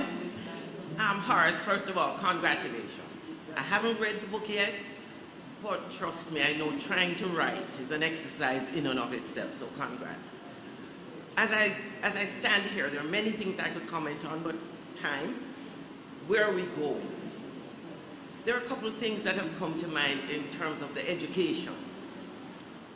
How can we even move further when we have 27,000 children who have dropped out of school because of COVID? Nowhere do I see this being addressed anywhere. I ask the question, what are they going to be? What are they today? And what are they going to be in the Jamaica of 2, 3, 4, and 5 years from now? Pardon me? What are you proposing? We know the problem. No, hold on, Horace. Walk with me a little bit. We talk about civil society. There's a very deep level of fear in terms of people speaking out. You just have to look at the comments on social media. That's something that we haven't discussed in here. What is happening on social media? What are the young people saying? How are women being marginalized? The misogyny. These ladies talked about women. The misogyny is on the rise for many, many reasons. I can't say all of them, don't know all of them. So I am saying, with civil society that doesn't have the kind of resources it had years ago, most of the grant windows are closed. How do we then get the government, civil society, and the private sector to work together for a better Jamaica? And people are tired. People can't afford the cost of living. When people are beaten down, how do you get them to participate? You hear the same voices saying the same things, but there's a whole other experience out there. So unless and until we find a way to merge what is happening in social media and in the margins, because this is not doing it. This can't do it. And Carol talks about the people at the other address. Those are the people I'm talking about. In the imagined future for you, Lorna, it has what? We can find a way for more accountability in our budget expenditure. Find a means to get more funds into these marginalized communities, try to make our children healthier, less fearful, less attacked, use money that's out there. Cut the first class traveling. Look at heart. Let's start by looking at heart. All right. And take some of the funds from there Yes. to help our children and our women. So a reprioritization, yes, you're saying, of heart it, and how we NHG. spend. Yes. All right, thank you so much, Lorna. Imani? Thank you, Carol. Horace, congratulations on this book. I was very excited when I saw that you had written an actual book. I remember decades ago reading They Cry Respect and was just moved by what you articulated so powerfully in the voice of people in marginalized communities in Jamaica about the root of violence that we were seeing. Recommendations which are still relevant today, yet not acted upon. Today, I had the honor, I think it's an honor, to grow up in a family that had multiple discussions and was able to, a father who was able to recognize right and wrong and speak some truths before he passed away. And he had tremendous respect for you, as you know. And I think it really influenced me, how I see myself. And I love when Carol said, no boxes today. I'm so tired of this box. If you decide you want to transfer your country, you get boxed into a name, as if that box is who you are. Yet at the same time, I came here today from Central Kingston because I spent the day painting out green on public sidewalks. Because the political ombudsman, who we put in place to try and manage situations, to reduce tensions in constituencies like a Central Kingston, has no power, no teeth, no authority when an MP is seen on a videotape painting a sidewalk himself green. Nothing is done except a warning. And so citizens called saying they're afraid to repaint out, not because they're comrades, because they want them sidewalk to stay neutral. But they're afraid in 2022, of victimization of different types. And so we did that today. And I share it with you because as I was doing it, and I was explaining to people about the reason why neutrality in public spaces is important. In your heart, you can vote any which way you want to vote. Even not vote at all. Oh, Jesus. But, you know. But how do we build a Jamaica with individual actions? So when you see the story in the paper, will you comment on it? Because this was in the papers in December. But where was the commentary from civil society about it? I didn't want to talk about it because it would seem as being political if I commented on what was on the news, what was in a newspaper. But nobody wrote about it, except that one author, writer and cleaner. I say it because there's something missing, the fire in our belly. In each moment as we see something. Peter, you're right enough still. You have a fire in your belly. You do. But a fire in your belly as we see things, to name it, to call it out, no matter what side you're on, or if you have no side at all, to not be afraid of being labeled.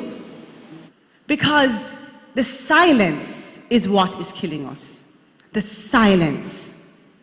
Which is why when you speak, Howard, it is just incredible. Because there are so few voices saying what is happening in our country. So then, that gentleman, and then back to you, Ronnie. I may want to hear the imagined future, please and thanks. Good evening. Yes, yes. Good evening, ladies and gentlemen. And just make a few observations. Just flip the mic up a bit to you, yes. Yeah. I just had a few observations. And I would speak to the first one as it relates to democracy. If we reflect and look back in our society today, we have a minority citizens electing government. Mm-hmm. And if we are encouraging democracy, there must be something through education or some social aspect to encourage these people to get involved. Mm-hmm. Because it's unfortunate that we are continuing on this basis to have a minority elected government that could be easily manipulated. And I can tell you, where I live in the inner city, I'm not afraid to say, and we have vivid experience of that. The 37% that is voting is easier to manipulate through financial, through money, than if they have 70%. So there are people of vested interest to keep that 37%, to electing them to lead us and continue to do what they are doing. I would go further, but the night well spent. Thank you. Thank you for that. Thank you for that contribution. Yes, Ronnie. Thank you. Two imaginings. First one, a very immediate one. 27,000 children may not have been contacted, but the reality is that over 100,000 children are absent from school every day because they're not fed, they don't have food, or they don't have bus fare. And it is possible for every church, every business, every family of whatever stripe to set an objective that we are going to ensure that every child at least goes to school, provided that they are not sick. That to me is a very achievable objective. We certainly should achieve that, and that's a target for us in civil society. Mm-hmm. Second, I'd like to ask the panel, would a constitutional reform that provided for not a winner-take-all, but proportional representation, not provide some respite from the excesses of political partisan tribalism, and also give space to civil society to engage in the political process, which they now do not really have, except through the prism of one of the political parties. Thank you. And I'll just take Danielle and then one last comment. And then we, gosh, and then we will wrap for this evening. There are books to be bought and books to be signed. So, where was I, Daniel? Okay, some vision things. Things to look forward to, looking through the lens of justice. Economic, racial justice, environmental justice, land justice, reproductive justice, and actual justice. And to pursue this thoroughgoing justice initiative through a reparations framework, internationally and locally, to address the equity portion. Imagine. And on the leadership question, we are leaderful. Thank you. Thank you, Danielle. And you have the last word. Okay. Good evening, everyone. My name is Joelle Powell, and I'm 23 years old. And my idea for the future is to bring back something that I saw in the past, in the 70s. While working on this documentary of Beverly Manley, I've seen all this archival footage of the politicians of the 70s going into communities and explaining what democratic socialism was to ordinary people. And here in this gathering today, I heard from Horace that his final conclusion was that we should go to social democracy instead of democratic socialism. But most people don't even know what democratic socialism means today.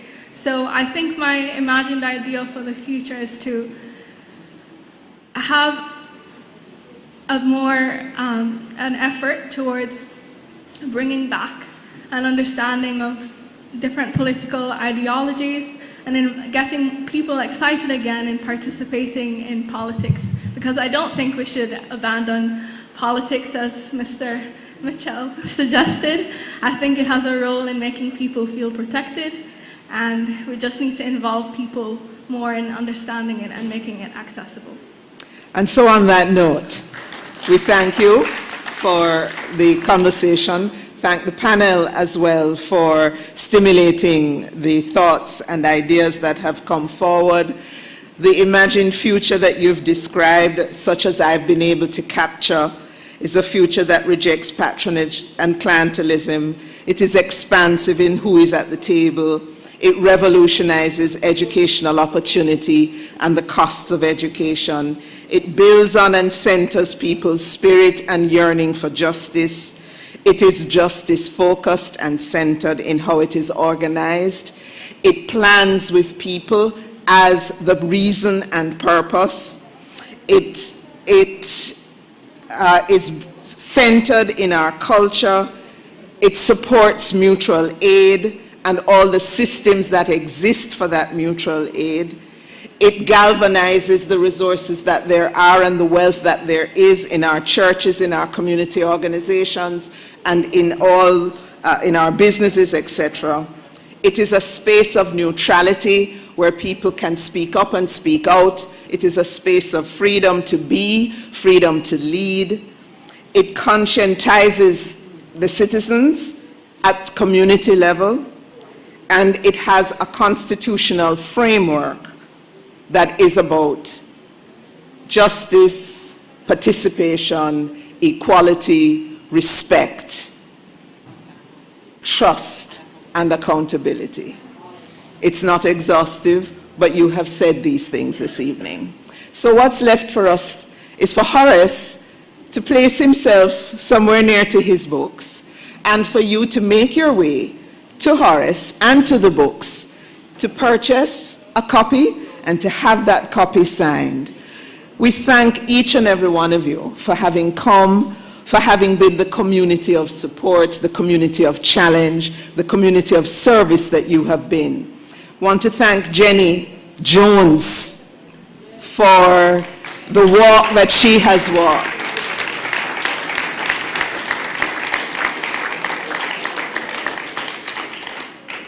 And to thank each one of you for the contribution that you have made to Jamaica and its becoming. Good night, everyone. Thank you for having come. Don't leave without a book, and there will also be refreshment.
sorry?